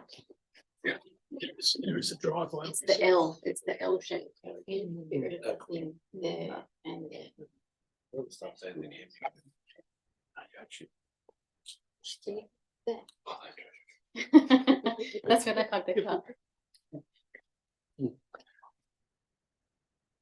The amendment, councillor Williams, could I suggest that the minutes be received and noted, and that motion 3.3-23 that's the no stopping sign on the eastern and southern edges of Francis Street be deleted. Is that okay? Yes, yes, yeah. Yeah. At the and the stopping signs on the eastern and southern boundaries be Yeah, deleted. Sorry, Southern, is that right? That's in front of your, yeah. the bottom part of Yes. Yeah. Does that capture your, and seconded, seconded councillor Sanderson. Councillors, any more discussion? Only just a question. Councillor Crassoy. Does that question. then need to be referred back to the area traffic committee? Uh, Because it's the area traffic committee. Okay, yeah. Account, that we are sorry, changing our. General Manager. Just through you, Mr. Mayor, reports in our code of meeting practice, reports of committees of council, the 9.12, the recommendations of a committee of council are, so far as they are adopted by the council, resolutions of the council. 9.13, in a report of the committee of the council, distinct recommendations are made. The council may make separate decisions on each recommendation. Yes. Which is this is reflective of councillor Vergara. I think the signs, the word sign should be changed to line. So it's a no stopping zone, I think is probably best. Yeah. So if you could just remove that and put zone. Councillors, any more questions or discussion? If not, I'll put the motion. All those in favour, against, that is carried unanimously. Enjoy your parking. Yes, thank you. We do actually have two more items that need to be read out in relation to the item 4.19. I'll invite the General Manager to read them out. Thank you, Mr. Mayor. Councillors, aligned to, again, to 4.19, the statements that have been requested to read out are actually in front of you, but I just think so that they're on the YouTube. I'll read them out. So the first one is from Mrs. Lynette Bernice. Thank you for considering the no stopping zone by installing a yellow line outside of number 1 Gladstone Avenue from the power pole to the driveway of 2A Gladstone Avenue. I have been a resident here for over 20 years, and this zone is regularly used as a de facto parking spot, which makes it difficult. It says difficulty, but I should difficult for me to exit out of my driveway at times. So that's the end of that statement. Do you want me to pause, Mr. Mayor, or keep going? Keep going. Thank you, Mr. Mayor. Second statement is from Mr. Anthony Christani. The yellow no stopping lines to Glenview Road in brackets western side parking restrictions will allow for the free flow of traffic into Glenview Crescent, where the current situation when vehicles are parked either side of the narrow Glenview Road, and if Glenview Crescent is blocked near General Avenue, private emergency and garbage vehicles, etc., would have no access to all of those properties. That's the end of that statement. Thank you, councillors. They are both, they sound like supportive submissions.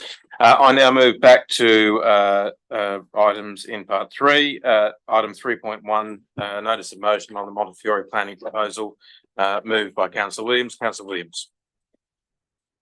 Thank you, Mr. Mayor.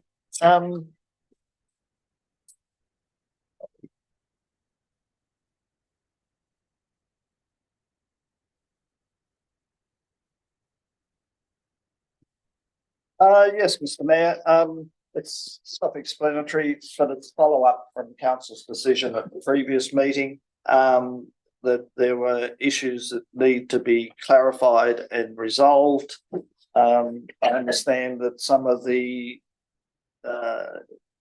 points in 1 have been communicated to Councillor Sanderson, but I think it's important that we make it very clear how we move forward with the resolution of council in relation to this matter, and to make it clear to the applicant as to what council has decided, and to ensure that the resolution that was passed is communicated effectively to both them and any subsequent review process if it has occurred.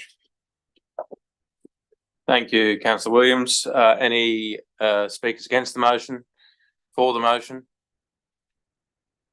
No right of reply required. Oh, Councillor Sanderson, for the motion, Yeah. I assume. Yes.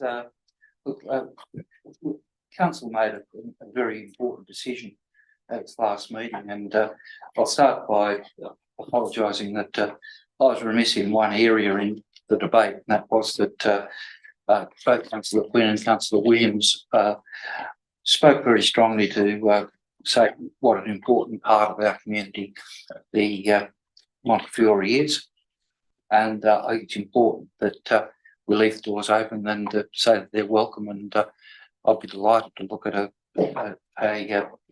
proposal of theirs, provided it doesn't have the unprecedented impact that this one is going to have. The important things about this is that council has made a decision 5 votes to 2, and it was based on a body of evidence that was apparent both in Councillor Williams and my motion, and also in a report by the director to council, and considerations would be taken over a considerable period of time. Having made that decision, I think it's important that in the event, and I hope that it won't occur, but in the event that council does, or that Montefiore does choose to ask for a review of the decision, I think it's important that the decision of the governing body of the council is supported by whatever processes there are. Part of the reason for the motion is to ensure that we do get that support in the event of there being a request for a review, and that's why I will support the motion. Thank you, Councillor. Any speakers against the motion? I just want to ask a question, Quinn. if I may, Mr. Mayor, we'll move around to all the seconder. I'm a little mystified as why we need this level of detail. It strikes me as getting right into operational stuff in terms of the determination that this council made in principle not to support it. And a lot of the items here that are listed in this strike me as being very observational, very operational process type things that would happen in due course anyway. I'm interested to know why you feel the need to be so explicit and specific. Councillor Williams. Well, Mr. Mayor, it is a very important issue for the municipality as well as the community. Council adopted a fairly detailed and specific resolution at the previous meeting, and this motion attempts to follow up and ensure that information flow. It, to me, is not an operational side of things. It's a guidance as to what that motion now requires in process. And in the event of a review being requested, then there's some appropriate guidance as to information that's required. And I think it's important that council make it clear how it sees this process moving forward. And to me, for Montefiore to come back to council with a proposal that does meet community expectations would be wonderful. And I think that this again offers the opportunity for that. Thank you, councillor. Any speakers against? Councillor? Question, councillor Vergara. So my question is probably to the General Manager through you, Mr. Mayor. Of recommendation number 1, what of the A, B, C and D steps have already been completed? General Manager. Well, councillor Vergara, I will refer to the director, but I also think that a large part of that response has actually been articulated further in the papers, where Councillor Sanderson has asked very similar questions. But I might refer to the director. Director. In short, most of those A, B, C, D have been actioned and addressed. Completed? And completed. Okay. But Mr. Mayor, can I just also add one other comment? It's actually not our role to invite them to resubmit. That's their decision. Councillor Vergara. Can I just sorry to add to what the General Manager said through you, Mayor, on point B, like the General Manager said, we didn't recommend refusal and didn't provide the reasons. It was from the floor. So we supported the application. We didn't move it. So council moved and not staff. So I can't answer that question. Councillor Vergara. I'm speaking against the motion. Yes. Entirely unnecessary. In terms of numbered point 1, Montefiore are aware of the rejection and the reasons for it.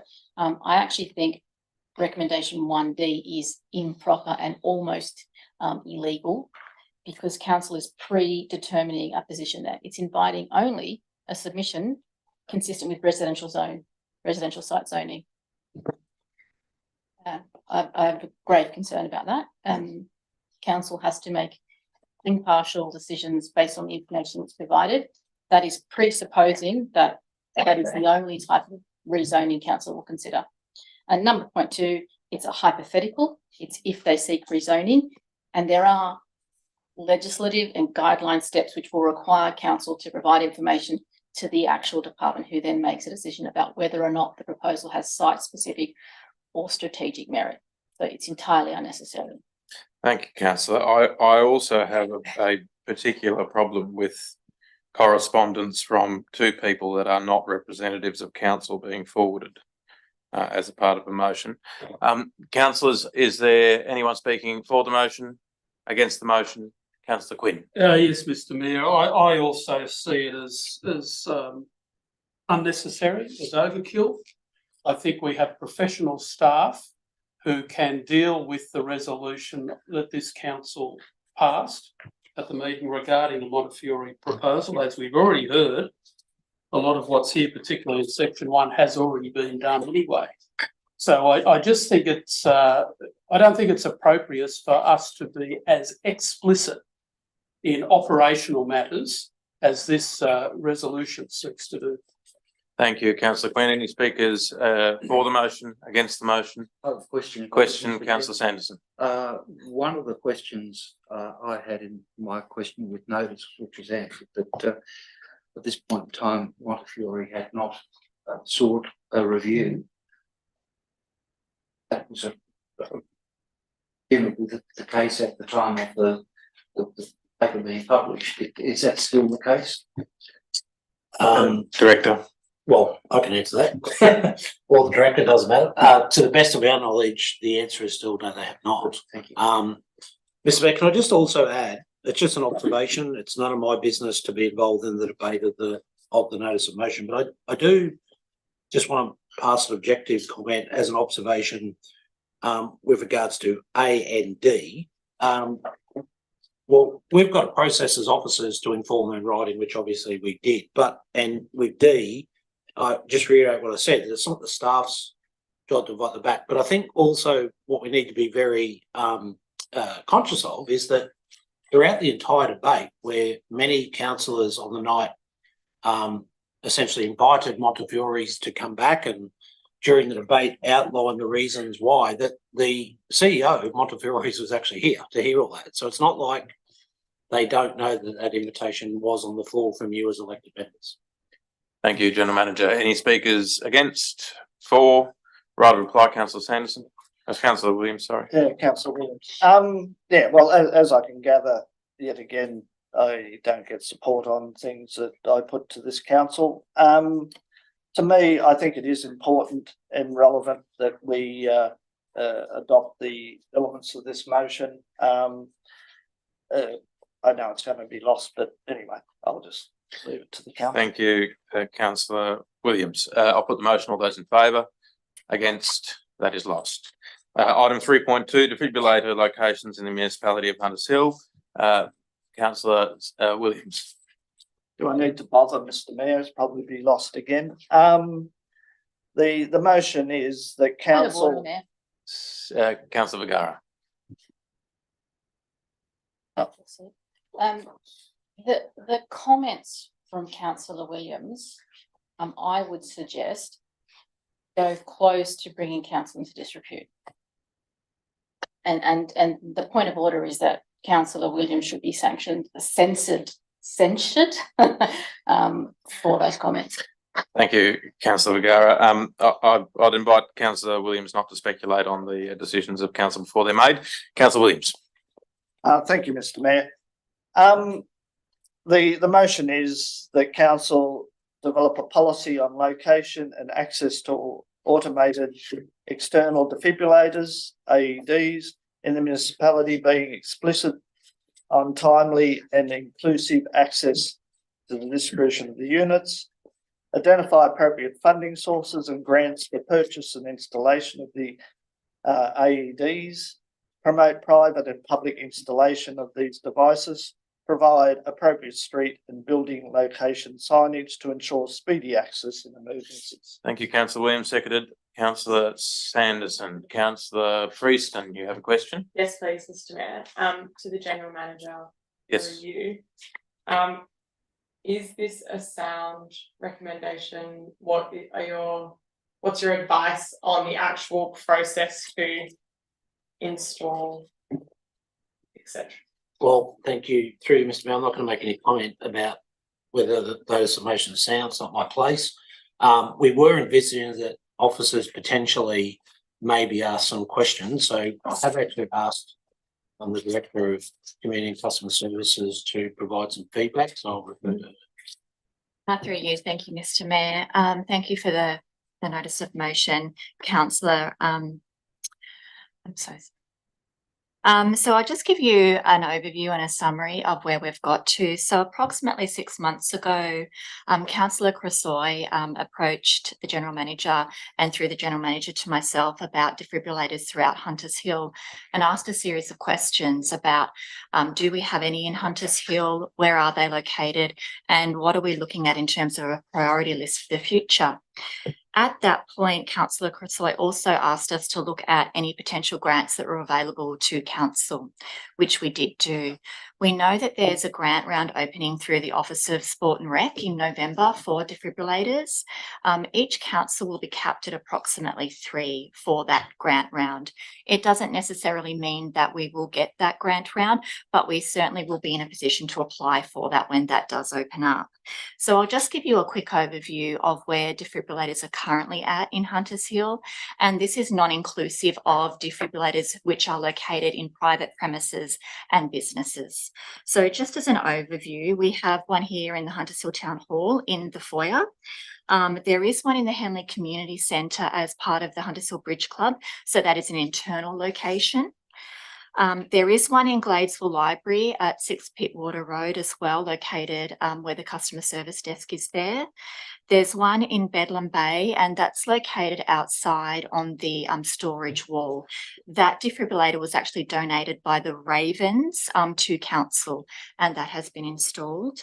There is one located at the Gladesville Road Community Centre internally, and there is also one associated to Boronia Park, which does belong to the Hunters Hill Rugby Club, and I believe that's currently located in the grandstand there. Now, in terms of a priority list, we have looked throughout the municipality and received some feedback on this. What we would like to do is install defibrillators in our major parks and reserves, particularly because sport and rec is really important to this community. We are looking at the installation of Buffalo Creek Reserve. We also have the Boronia Park Sporting and Community Facility on an external location when that is finalised, when the building is built. We are also looking at Clark's Point Reserve as a location, potentially on the amenities block there. We would like to install one in the Yarn, our pop-up library, and also in Fowlin Hall, because that does have quite a bit of community use for residents over the demographic of 65. The Henley precinct outside the Henley Community Centre is something that will come to council as part of our community grant process. And then there's also Gladesville Reserve as well, looking at outside the amenity club space there when built. So we do feel that our list is currently quite comprehensive. There are many listed on that, and we will also look to working in conjunction with the Sport and Rec Committee, which Councillor Cressoy also suggested to us to use as a vehicle for establishing a high priority needs list, and we would like to further that as well. Can I just add to that, Mr. Mayor?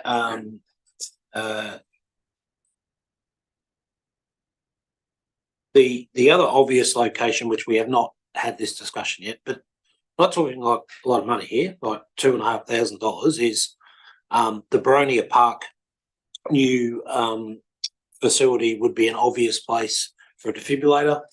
In terms of the centralisation of Fig Tree Park, to state the bleedingly obvious, there's definitely one, probably 2 or 3 defibrillators in the Hunters Hill medical practice. So within that Fig Tree Park precinct, in the spirit of responding to some comments or narrative in the notice of motion, do I believe as a general manager that we can do a better job in promoting the location of defibrillators? The answer is yes. Could we look at continuous improvement to get some signage around where defibrillators are located? The answer is yes, we can. That's all about trying to improve our efforts. And the only other thing is that if we ever got to a point where we were promoting, and I use that word in inverted commas, the location of defibrillators that are in private premises, with no disrespect to the Clarence Valley Council, I would want to be checking that we've got some strong grounds around disclaimers if somebody went in to use a defibrillator and it wasn't functioning. So I'd want to check that in the future. And the only other thing that we do need to consider, and it's sad that you've actually got to say this, but if we ever were having defibrillators externally where they're available 24/7. There is always a risk, unfortunately, and it's tragic, got to say this, of vandalism. That's an issue that we have to consider because they're not cheap if you've got to keep replacing them. Fortunately, touch wood, we've never had that issue at Bedlam Bay, which is always out there. So, look, at the end of the day, does every single person here share a shared purpose that we want to do everything to have devices readily available to save lives? The answer is yes. So we just work through it. Councillor Quinn. Question, if I may, Mr. Mayor, to the director. So could I ask candidly, in your view, the 1, 2, 3, 4 things that are in the recommendation, from what I've just heard tonight, all of those things are actually already underway. And I do recall they were actually reported in a chronicle some time ago. There was a report to council at one stage about this taking place. Through you, Mr. Mayor, we have mentioned it in a chronicle, and that was at the time that Councillor Crossoy got in touch with us, just to enable us to give councillors a bit of an overview of where we were at with locations for defibrillators. So that is what we did. And also adding to the overall theme of tonight is that our new website will be up and running at the end of November, and we have dedicated a page to mapping where defibrillators currently are and where we're proposing them to be in the community, so that any member of the community can jump on our website at any time and see exactly where they are located. And also to add to the General Manager's comment about signage. So when you do install a defibrillator, which does need to be in a cabinet, there must be signage associated to that as well. So that's an important part of the process, which we'll cover off on also. Now, I have a question, but I'm not sure if you know the answer, but I'm pretty sure that All Saints also have a defibrillator that they are intending to install at Wheel.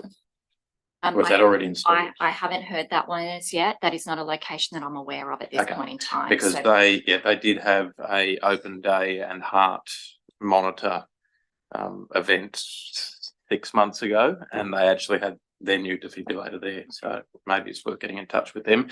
Councillor Crassoy. Mr. Mayor, I'd like to propose an alternate motion should this motion be lost, please. Yes, you may. I sent it late this afternoon. I did receive that one. Thank you. Yes, very late. Yep.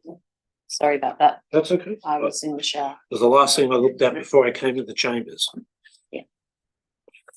Would you like to read your alternate motion, councillor? That in consultation with St John's Ambulance, the Sport and Recreation Advisory Committee, and through regular communication channels, Council continue to develop a priority list of accessible locations for automated external defibrillators, AEDs, across the LGA. 2, based on this priority list, Council review and confirm the submission of an expression of interest through the Department of Sport for eligible facilities to receive grant funding in the next available round of offers, which I believe is November 2023. 3, in preparation for the next budget, Council prepare a report outlining priority listed sites and associated budget requirements or grant allocation opportunities for each site. 4, in partnership with private businesses and community organisations, Council develop an accessible AED location and safe use awareness campaign. 5, Council publish and promote and regularly update the existing list of publicly available, publicly accessible AED locations. Thank you, councillor. Do I have a seconder? Let's Oh, not. no, sorry, that's It's foreshadowed. Sorry. Councillors, any other speakers for the motion? I haven't spoken to the motion yet. Would you like to speak to the motion, councillor? You did, and Councillor Vigara picked you up on your comment. Councillors, any other speakers for the motion? Against the motion? Right reply, councillor. Mr. Mayor, I'm going to speak against it, and I really do think that we are getting too explicit and directive of council staff just doing their job.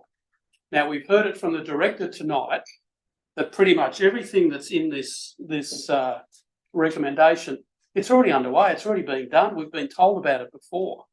Now, I think one of the best ways you can actually kill the interest, the willingness of your council staff is to start to be too directive, too explicit, and to second guess it all the time. I'm not prepared to support this recommendation for that reason.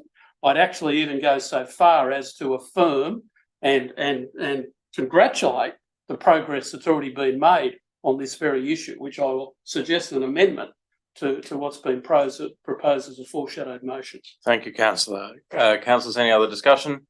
Right to reply, councillor Williams. Yeah, well, I think it's important that the community know council's doing something about this issue. I'm not aware of what has been said by staff today, and it's heartening to hear that matters are progressing. But what I have seen in other local government areas, particularly on the North Coast where I was a few weeks ago, is a real concerted effort by those local government bodies to ensure that defibrillators are available 24 hours a day.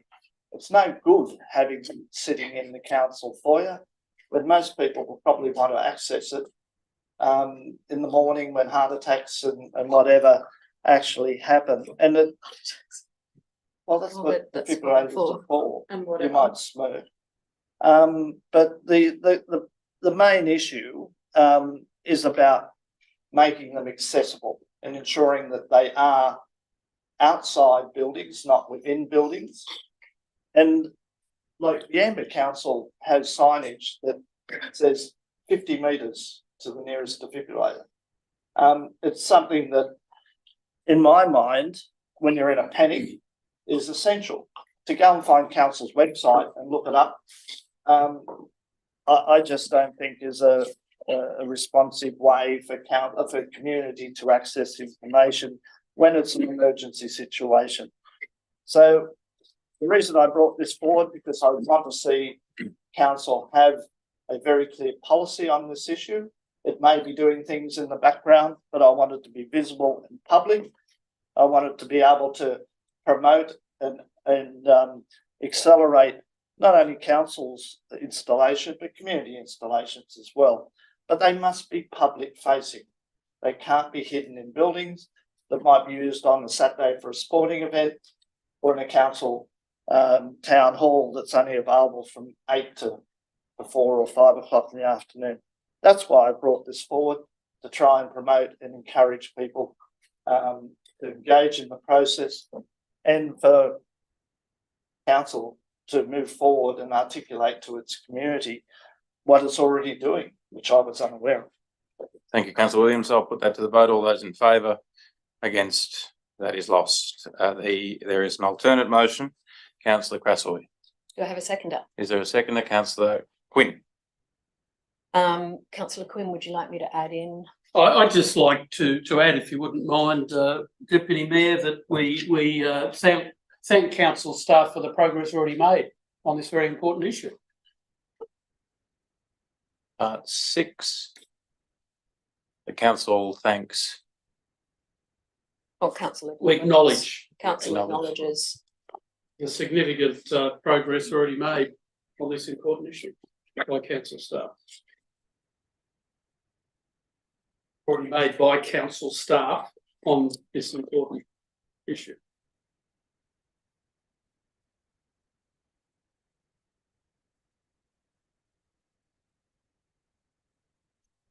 Councillors, are you comfortable with that? Let's speak to your motion, councillor. Well, thank you, Mr. Mayor. So when I go out of town for a conference or a visit to an out of town area and I see something that excites me and that I want to share with the people of Hunters Hill, one of the first things I do is talk about it with my colleagues, because I believe that we all need to work together for the betterment of our community and our delivery as a council to our community. And so when a resident actually suggested the idea of improving our defibrillator communication to me back in February, the first thing I did was email the general manager and copy in all councillors asking what we were doing about defibrillators at the moment, because I had received a question for the community. Where are there any readily available, including in public spaces or where recreation occurs? And I suggested that it might be an item to be made available to the Sport and Recreation Committee for consideration, and an item for a community newsletter. Now, that was back in February that I did that, and all councillors were copied in. So in June, I followed up with the director, and she informed me that we had unfortunately not qualified for grant funding in that round because we didn't have a priority list available. So the director then, I haven't spoken on this issue with them again, but I assumed rightly that I don't need to tell a good director how to suck eggs, and she has been working very hard in the background to put together that priority list so that we are available with our hands up for the next round of funding. Now that priority list exists, we have a list of existing defibrillators that we know of in the community, a list of sites where we'd like to see some. And now we are in a good position to go to the Sport and Recreation Committee and ask for further feedback, and then promote where it's at to our community so that we can build. This is the correct process to have followed. Councillor Williams, it's very nice that you looked at what Clarence Valley are doing and gave it as the background to your report. Did you call the General Manager or the Director and ask what council was doing before you put this notice of motion together? No comment. No, you didn't, because had you would have known all of this. Are we questioning? Sorry, councillor, just let the deputy mayor continue. Sorry, I didn't mean to question him, but I am allowed to ask that question actually. So I'm sorry, I just lost my train of thought on that. But why I'm annoyed about this is the council officer has been doing a good job on this, and what we have done by bringing this with some other council somewhere else doing it differently to us without a really good robust discussion, even though we have been informed in a council newsletter previously. I am aware that the City of Ryde has a master list of all defibrillators in their area, as is the council officer. I am aware that Lane Cove Council has a master list of defibrillators in their area. Now, I didn't need to bring a notice of motion around this, but respectfully, it is at the point where I feel the council officer deserved acknowledgement rather than have all of her work roughshod over with a poorly researched notice of motion that quite simply is electioneering. I'm sorry, stick to the motion, I'll please. withdraw that comment. The reason I would like council to now endorse and support this is because when I asked the question and received the feedback, I believe it is now at the point where we as a council should get behind the council operationally to drive this forward to the Sport and Rec Advisory Committee and into the community. Everything that it does is listed there, and there it is. Thank you, councillor. Any speakers against the motion? For the motion, councillor Williams. Yes, Mr. Mayor, I think my intentions have been somewhat skewed in the previous comments. I've got no idea why Councillor Crassoy is hot under the collar over this issue, nor prepared to denigrate me. However, this is good intended on my part to bring forward an issue which I was not aware of. I don't think it's appropriate for councillors to be going to staff and asking them to do things. The appropriate place is to bring it through the council meeting. And that's what I've done. And I think that is more than appropriate. I would disagree. I don't think this councillors should be going directly to staff or to Point the of clarification, Mr. Mayor. Sorry, councillor Crassoy. Thank you, through you. What I did was email the general manager and copy in all councillors and ask what was being done. Thank you, councillor. Thank you. So I'm happy to support this motion because as it now stands there, because it basically does what I was intending to achieve. And I think it is really crucial that we have externally facing AEDs. I think it's important that they're available, and it's important that we encourage a more expansive network of them. I might also add that it's probably more important that the locations of them be on the apps that are available for locating defibrillators all over Australia, rather than locked away in our council website. Thank you, councillor. Any speakers against the motion? For the motion? Right of reply? Not necessary. Yep. Right of reply, councillor. No. I'll put the motion. All those in favour. Against, that is carried unanimously. Item 4.1, Gladesville Master Plan. Councillor Priest. Thank you, Mr. Mayor. I'd like to move a motion to adopt a recommendation in this report. Yes. Which one of the? One Roman one, please. One Roman one. Yes. Or whatever. That the report be received and noted that council resolve one of the following options. Item 1, Roman 1.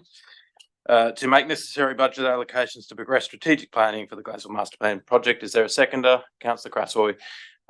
Would you like to speak to the motion, councillor? Just briefly, Mr. Mayor. So we've already committed to executing the master plan, and I think it's really essential that we get it right. To get it right, we need to get the wheels moving as soon as possible. I think that we have the opportunity here to have all the owners respectively working together to produce a really good space for the community. We've got kind of the bones in place, and as I understand it, many councils preceding my time have worked on this plan, have contributed to the plan, have pitched ideas, and have listened to community feedback, both formally and informally. I think that it is potentially a really good opportunity to finally present to the community something concrete and something tangible for the Gladesville shopping village. I think it's becoming, quite frankly, derelict and unusable. And I think we don't want to see it get to that point, but without getting into the detail, I think that we should proceed by committing funding at the very least. I know that the report mentions that the funding won't happen in a lump sum, it will happen incrementally as the plan evolves and as we reach different stages of this very complex project. I'm so passionate about this. This is something that I feel is, as I said before, presents a really important opportunity for our community and actually resolves a gap in our public spaces that currently exists. Thanks. Thank you, councillor. Any speakers against the motion? For the motion? Might be a very short one. Councillor Sanderson, for the motion? Against. Against the motion. Yes, Mayor, I have concerns with just committing, as this council has done on other occasions, to spend the city some money without there even being a budget in front of us or any allocation currently in our budget. We're not travelling as well financially as I would like us to be. I would like to see a report on how much this outlay is likely to be. But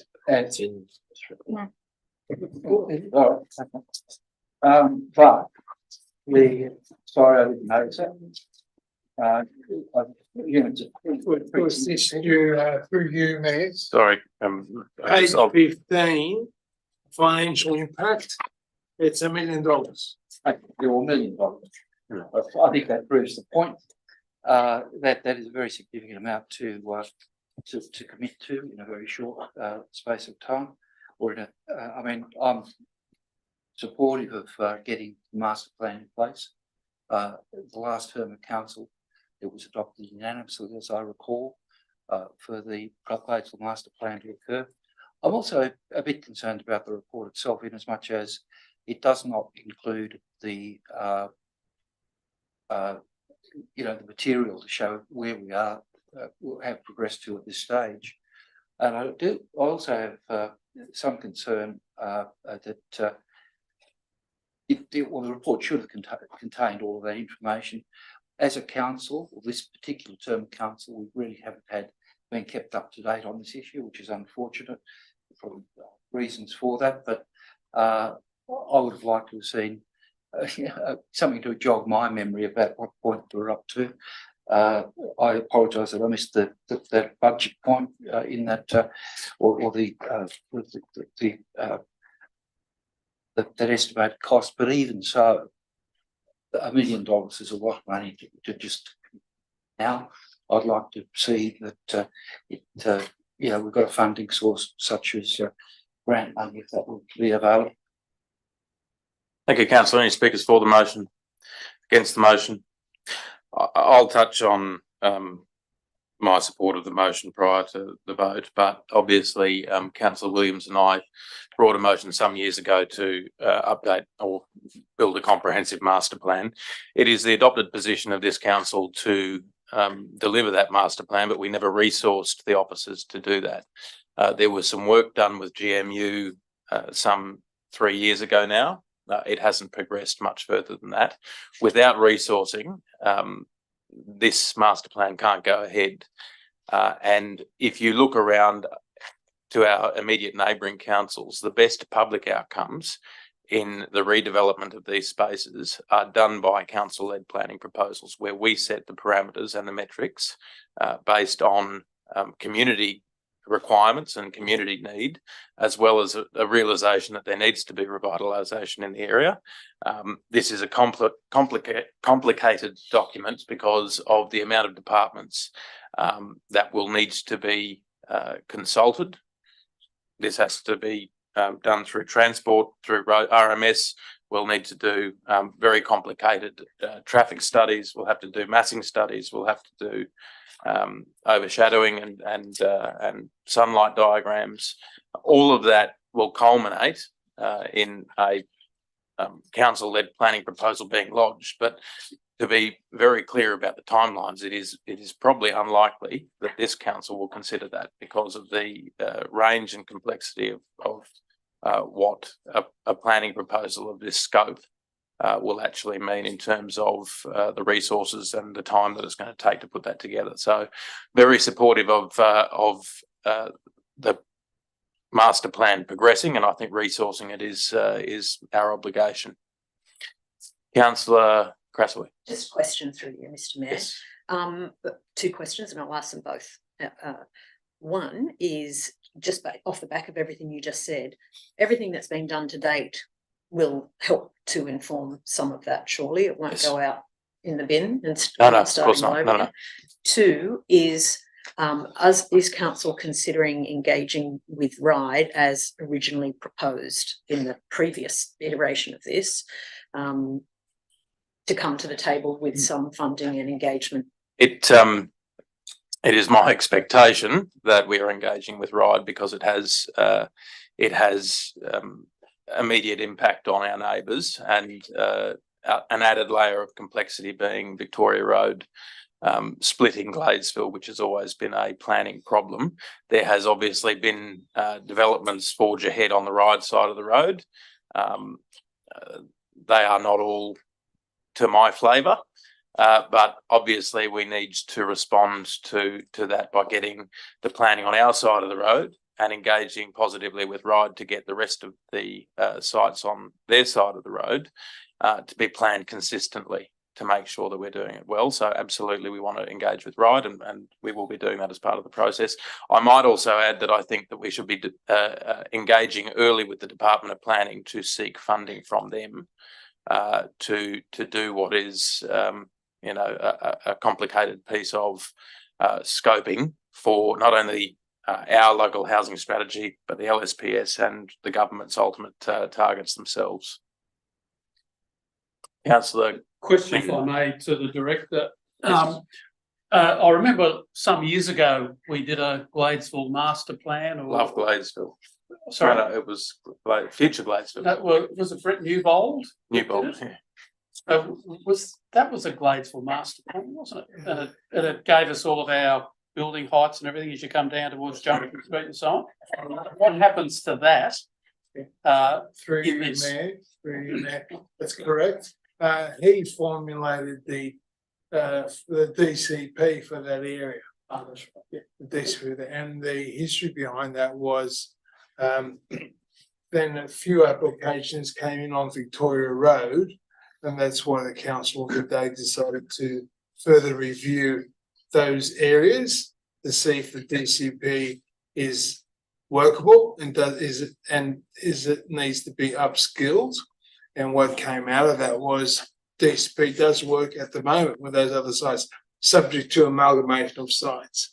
Then we got to the subject site 4 and did some block planning, initial review on traffic, some bulk and consultation, and that sort of steered us in the way where we're at the moment now to go forward to bed down a detailed LEP change. Could be height, could be FSR, and then block plan that onto side areas and allow for more green open space and open areas, which was a big plus for this new initial objective for the site. On top of that, access points for the shopping centre and the like. So that's what this is all about. And on page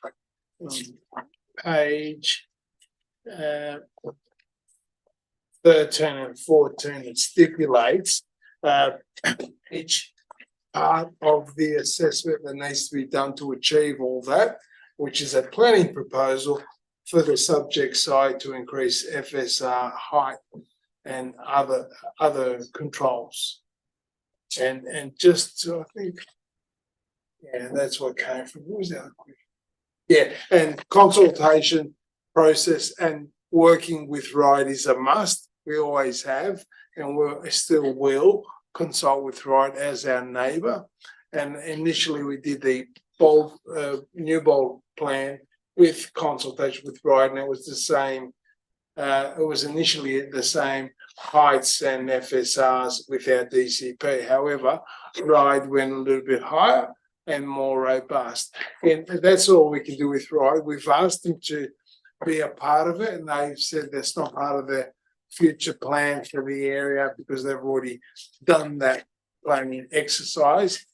As far as trying to gauge some funding, we can approach the department, but I can't see the department providing the amount of dollars that we are seeking to do this project. Councillor Williams. Yeah. Thanks, Mr. Mayor. Yeah, I agree that yourself and myself had the vision back in the previous council to kick this process off.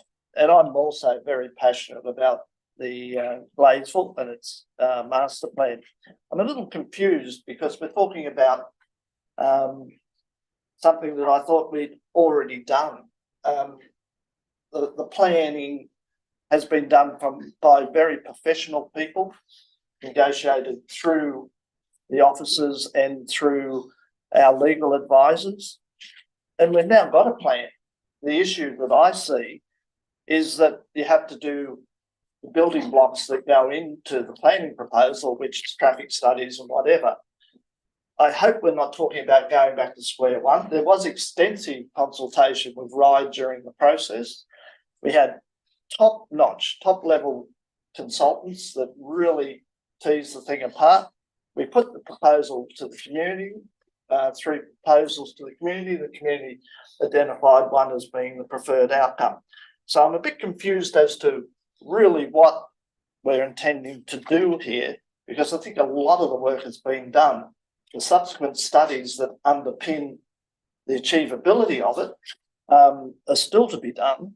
But Councillor Sanderson asked a question about the expense.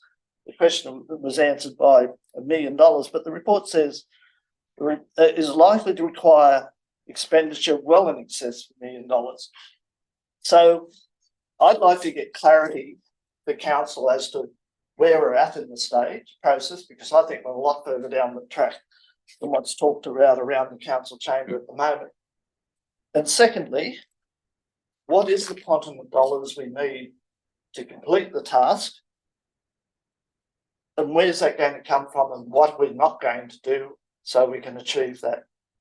It's a very important issue in my mind that what we do from here on is clear as a budget and it's affordable, because there's nothing worse than spending money and not actually getting to the end point. We've spent quite a lot of money to get to this point.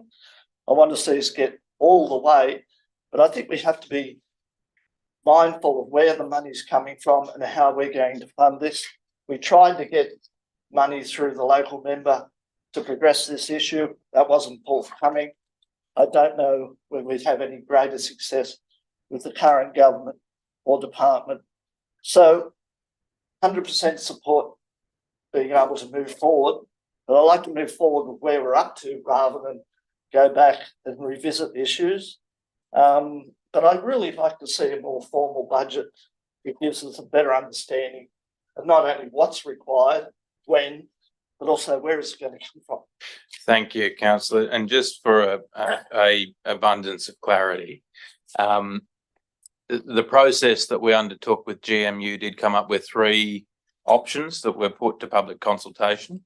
There was a strong view that option 1, which was the option with the lowest height, but the largest public open space, was the preferred option, and that was the option that I believe council endorsed.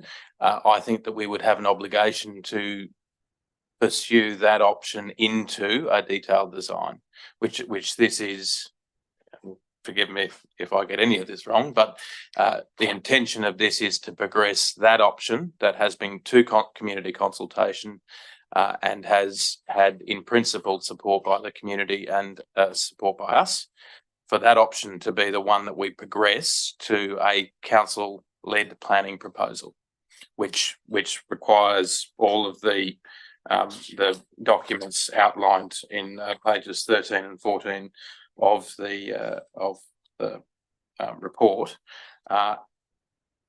We don't want to be rehashing things that we've already done. So that's the intention, as I understand it. I don't know if the general manager wants to make comment, but perhaps the finance director would also. But I would also say that many years ago we did sell a parcel of land within that precinct, and this would have to come out of general reserves, as it's not budgeted for at the moment. But I think that we have an obligation, given that some of those monies came from Gladesville, that be used to furnish or better bolster the community facilities in that space. So I personally think that that's money well spent, and I would imagine, if there is an eventual development, the 7-Eleven contributions will well exceed anything that we're committing to here today. Sorry, General Manager, did you want to add any? Yeah, comments? thank you, Mr. Mayor. I will refer to Steve to add some additional comments about the finer technical things. So, councillors, I'm a little bit confused with a couple of comments that have been made, because this very report provides you with the full background of what's happened, what hasn't happened. It also very clearly outlines what we need to do next. And respectfully, at a previous briefing session, I made it very, very clear that we would make a commitment to come to you with a summary of where we're at, which we've done tonight, but most importantly, come to you for endorsement of budget to keep moving forward, because it would be inappropriate of me to go in and start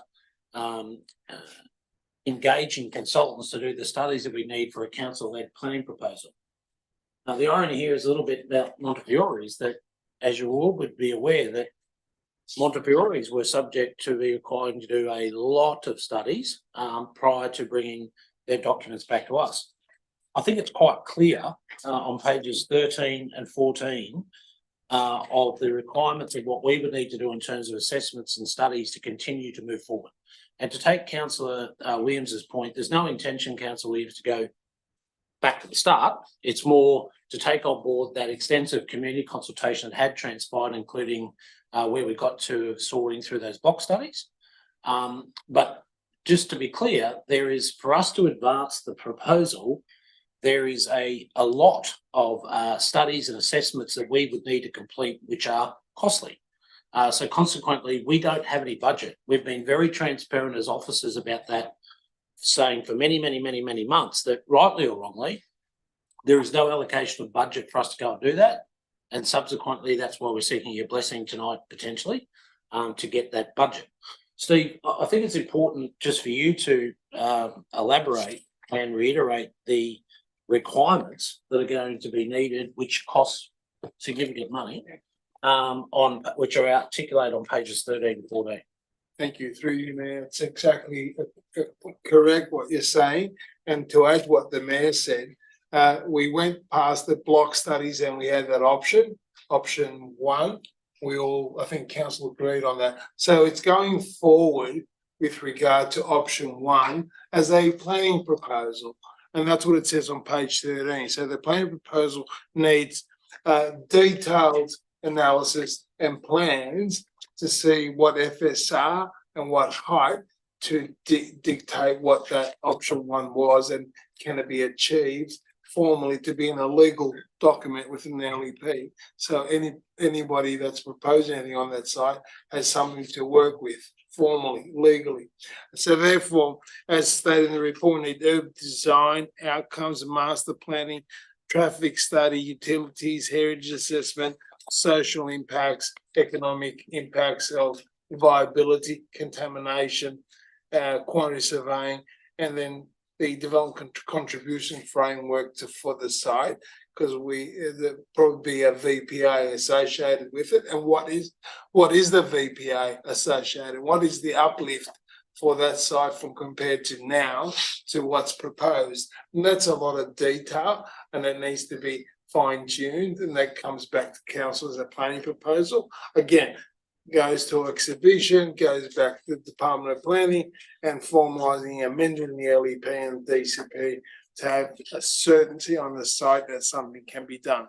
And we did all the hard work with regard to future planning and block planning and what could be achieved on the site. So now we're going to the next step of formalise it on a legal document to ensure that everybody knows what the outcome would be on the subject site. Thank you. Councillors, any other discussion for, against? Right of reply, Councillor Freeston.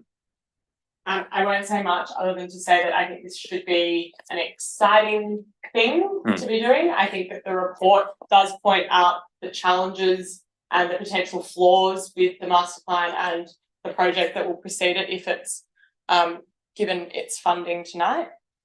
It's by no means perfect. It's got a lot of work to be done to it, and the report acknowledges and addresses that and plans to address it in the future. So with that in mind, I think that it's really important that we stop going around in circles, that we stop talking about this magical Blaisdell master plan that might never happen and might never have any funding committed to it ever, and we give it a chance, because otherwise it will never happen.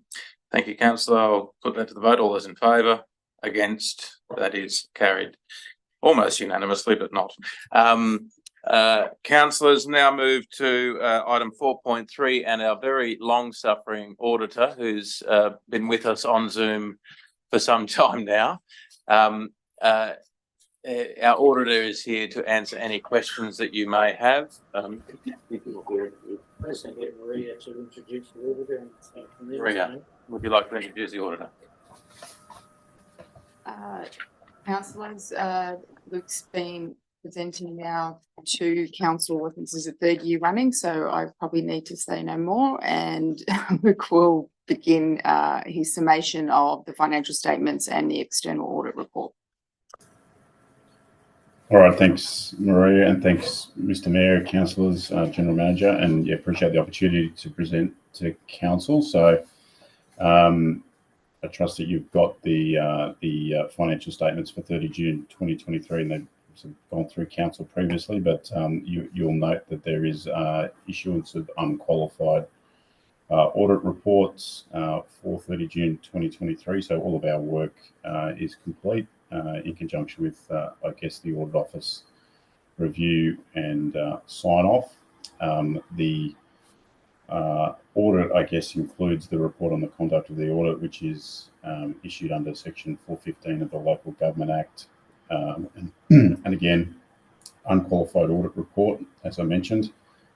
In terms of some of the key components there and that are within the financial statements, so operating result for the year was a positive 1.4 million result, which is an improvement on the prior year, where there's a negative 0.9 million.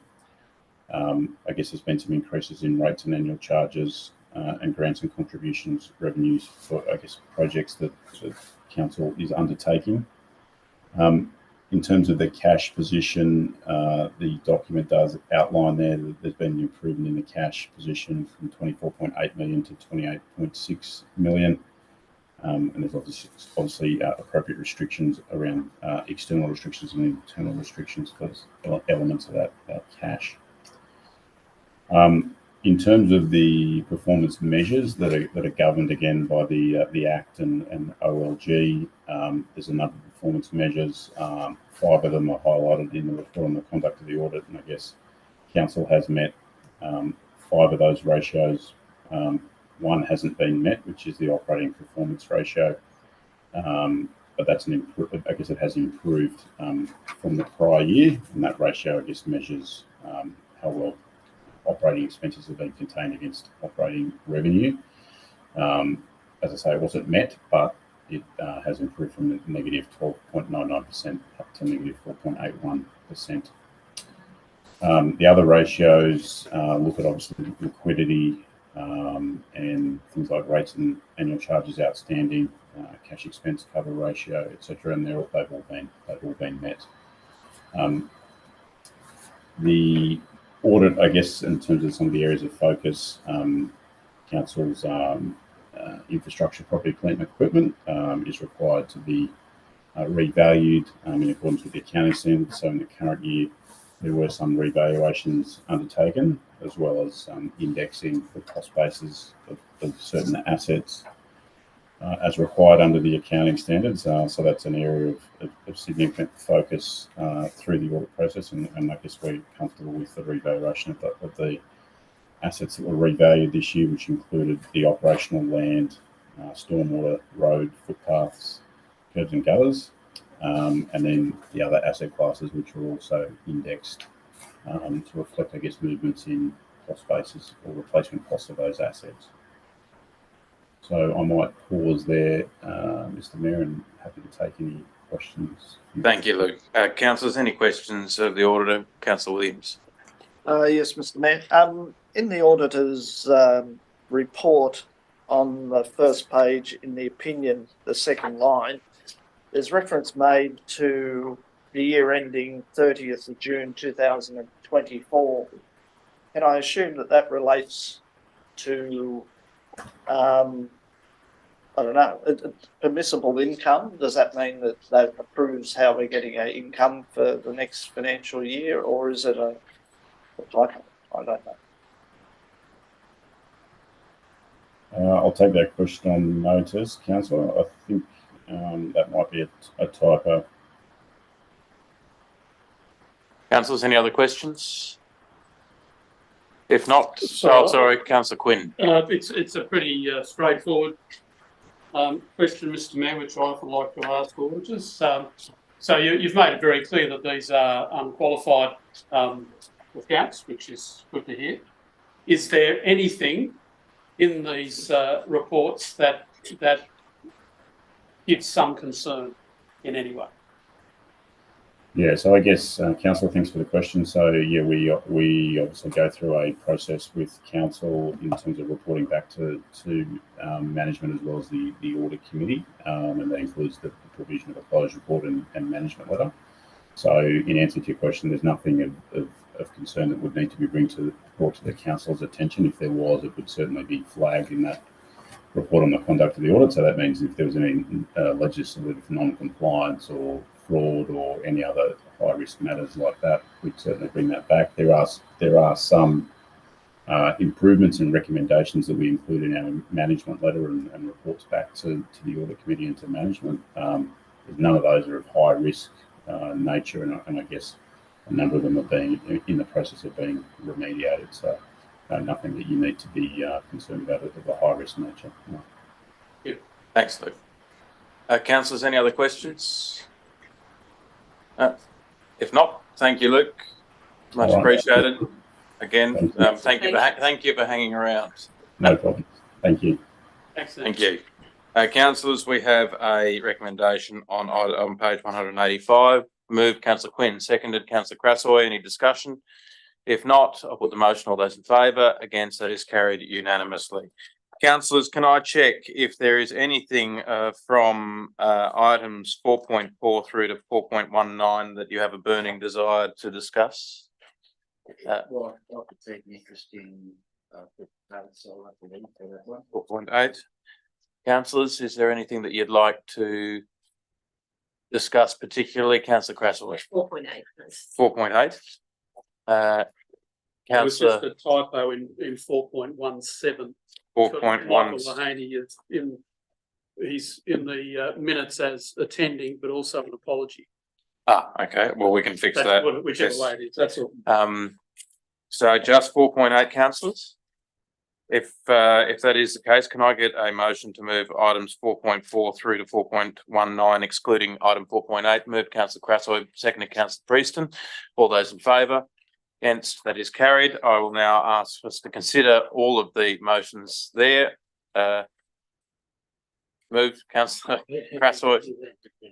Oh, sorry, no, this is not 4.8. We are excluding, we're excluding 4.8 in a second. Move councillor Crassoy, seconded councillor Prieston.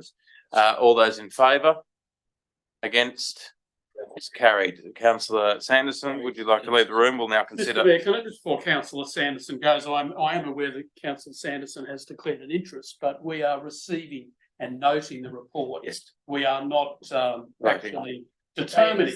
So in my view, he doesn't need to leave the chamber. I think I think it's always good to be cautious with these things. Yes. Thank you, Councillor Sanderson. Item 4.8, do I have a development application determined by under delegated authority in September 23? Move councillor Quinn, seconded councillor Crassoy. And councillor Crassoy, you had a question. It is just a question, Mr. Mayor, on item development application number DA 2023/0079. Level 1, 245 Victoria Road, Bladesville. It's a proposal for trading hours, new trading hours for an existing tenancy from 2 p.m. to 1 a.m. It's because that's become a medical practice from a BWS. But this is changing. This is for. So it's not where BWS was. Oh no, sorry, I got that wrong. The proposal is to change trading hours from 2 p.m. to 1 a.m. If it's not from Monday. Sorry, Director. Through you, Mayor. That is a first floor level. It's a pool entertainment area at the moment, and they've got approval to 1, and they've extended it from 2 p.m. to 1 a.m. in the morning. It's on the first floor level. It's been there for a number of years, and they're not allowed to serve alcohol. We inspected the site as well. It's just a recreational pool place. Thank you. So it's not a bar. They're not serving alcohol. There's no alcohol. There's a requirement, a restriction on the consent. Having said that, to get a alcohol license, it's they can't get that. It's not hard. It's hard. Yeah. All right. That answers my question. I was just curious what was. Sorry, just that we had the police investigate it for us as well of any history of any issues. There isn't any. The initial approval was through exempt development. And then and that's why we know anything about it. And then they've asked for an extension. Okay. Thank you. That's really comprehensive. Thank you. Yeah, that's true.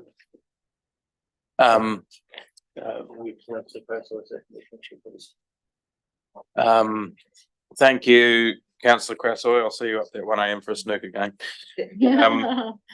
12:55. Yeah, I'll see you at 12:55. Yeah. Councillors, any other questions? If not, we'll put the motion. All those in favour? Against? That is carried. Councillor Sanderson can come back in. Was moved Councillor Quinn, seconded Councillor Crassoy.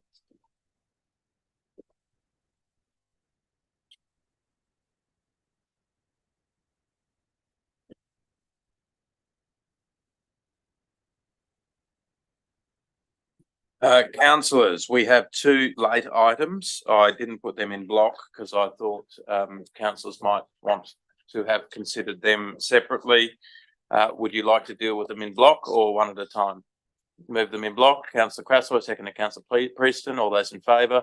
Against? That is carried. Or now move the motions. All those move Councillor Crassoy, seconded Councillor Prieston. All those. Would you like to speak to it, Councillor Crassoy? I would. Yes. I'd just like to thank the council officer for bringing the two policies to us in the form of a report. And it's just, I know that these are controls beyond us, but I actually just think it's great that we as a council are communicating to the council about them clearly and adopting them into our processes. It's just making us stronger and stronger in everything that we do. So just to say thank you. Thank you, Councillor Cresswell. Any other discussion? If not, all those in favour, against, that is carried unanimously. Councillors, we now move to questions with notice. Item 7.1, response to councillor questions for Councillor Ross Williams. Councillor Williams, are you comfortable with the replies that you've received? Mr. Mayor, a couple of comments in relation to the survival of recent plantings. I note on Ryde Road, those trees are not doing very well. I'm just wondering, 6 to 8 weeks is not sufficient in a dry period to ensure survival of plants. In relation to the second one, well, I looked at the site myself when I saw the witches' hats go up, and I don't think, in my mind, that was the highest priority, and therefore I was interested to know what our recent survey demonstrated in terms of meaningful prioritisation of works. This report doesn't give me that, but it gives me 2 maps which I can't read, so it doesn't, in my mind, satisfy the questions that I was asking, that question that I was asking. But anyway, there's an answer there, but it hasn't informed me. Thank you, Councillor Williams. General Manager, wish to address that at all? Well, I didn't respond. The Director. I'm sure the director can take that offline and share the map with Councillor Williams. That should be fine. Yes. Councillor, item 7.2, response to councillor questions for Councillor Sanderson. I note that a lot of these were covered in our earlier conversations. I do note that there was an invitation to withdraw one of those questions as it wasn't reasonable. Councillor Sanderson. Well, I don't believe the question was unreasonable. I believe it was about performance of operations account. Before they had support, I think I'd be moving away back that information rather with all councillors, because if anything was of a confidential nature, that could be dealt with by bankers confidential. I don't believe I did it. So, thank you, Councillor. Councillors, any other questions without notice can be handed up to front. We have Mr. Mayor, in relation to that, I had a conversation with the general manager in relation to handing up. Is that still the practice, or do we have to formally read them out in the meeting? General Manager, I'll take your advice on this, but generally we've handed them up. Yes, we have. Yeah. Thanks, Mr. Mayor. Yeah, I had a conversation with Councillor Williams about this. I think the first point I'd like to make is that if questions are asked without notice in general business, but let's assume that they are, and then somebody brings me a question without notice at the conclusion of a meeting and it's not raised in general business. Now, let's say it is raised in general business and the officer says, hypothetically, I'll take that question on notice. Now, I have read, I've reread, and then I've read again the Code of Meeting Practice. It's a bit of a grey area, but my simple interpretation is this, is that if a question is asked during general business without notice and the officer says, I'll take that on notice, or in good faith, and I've done this a couple of times with Councillor Williams, if a question on an old template that I've never seen, never created, that says question without notice, in my view, theoretically, that becomes a question with notice, because you actually provided me with a question of which you want an answer, but you've actually given me the notice for the subsequent meeting.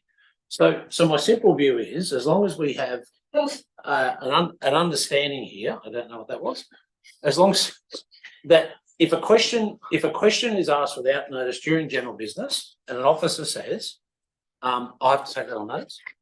Or if a councillor in good faith wants to come up at the end of the meeting and says, here's a question without notice on an old templated paper that I don't know anything about, then I'm more than happy in good faith to convert that to a question with notice for the next meeting. I can't put it any clearer than that because that way it's on the public record and we're giving you the answers.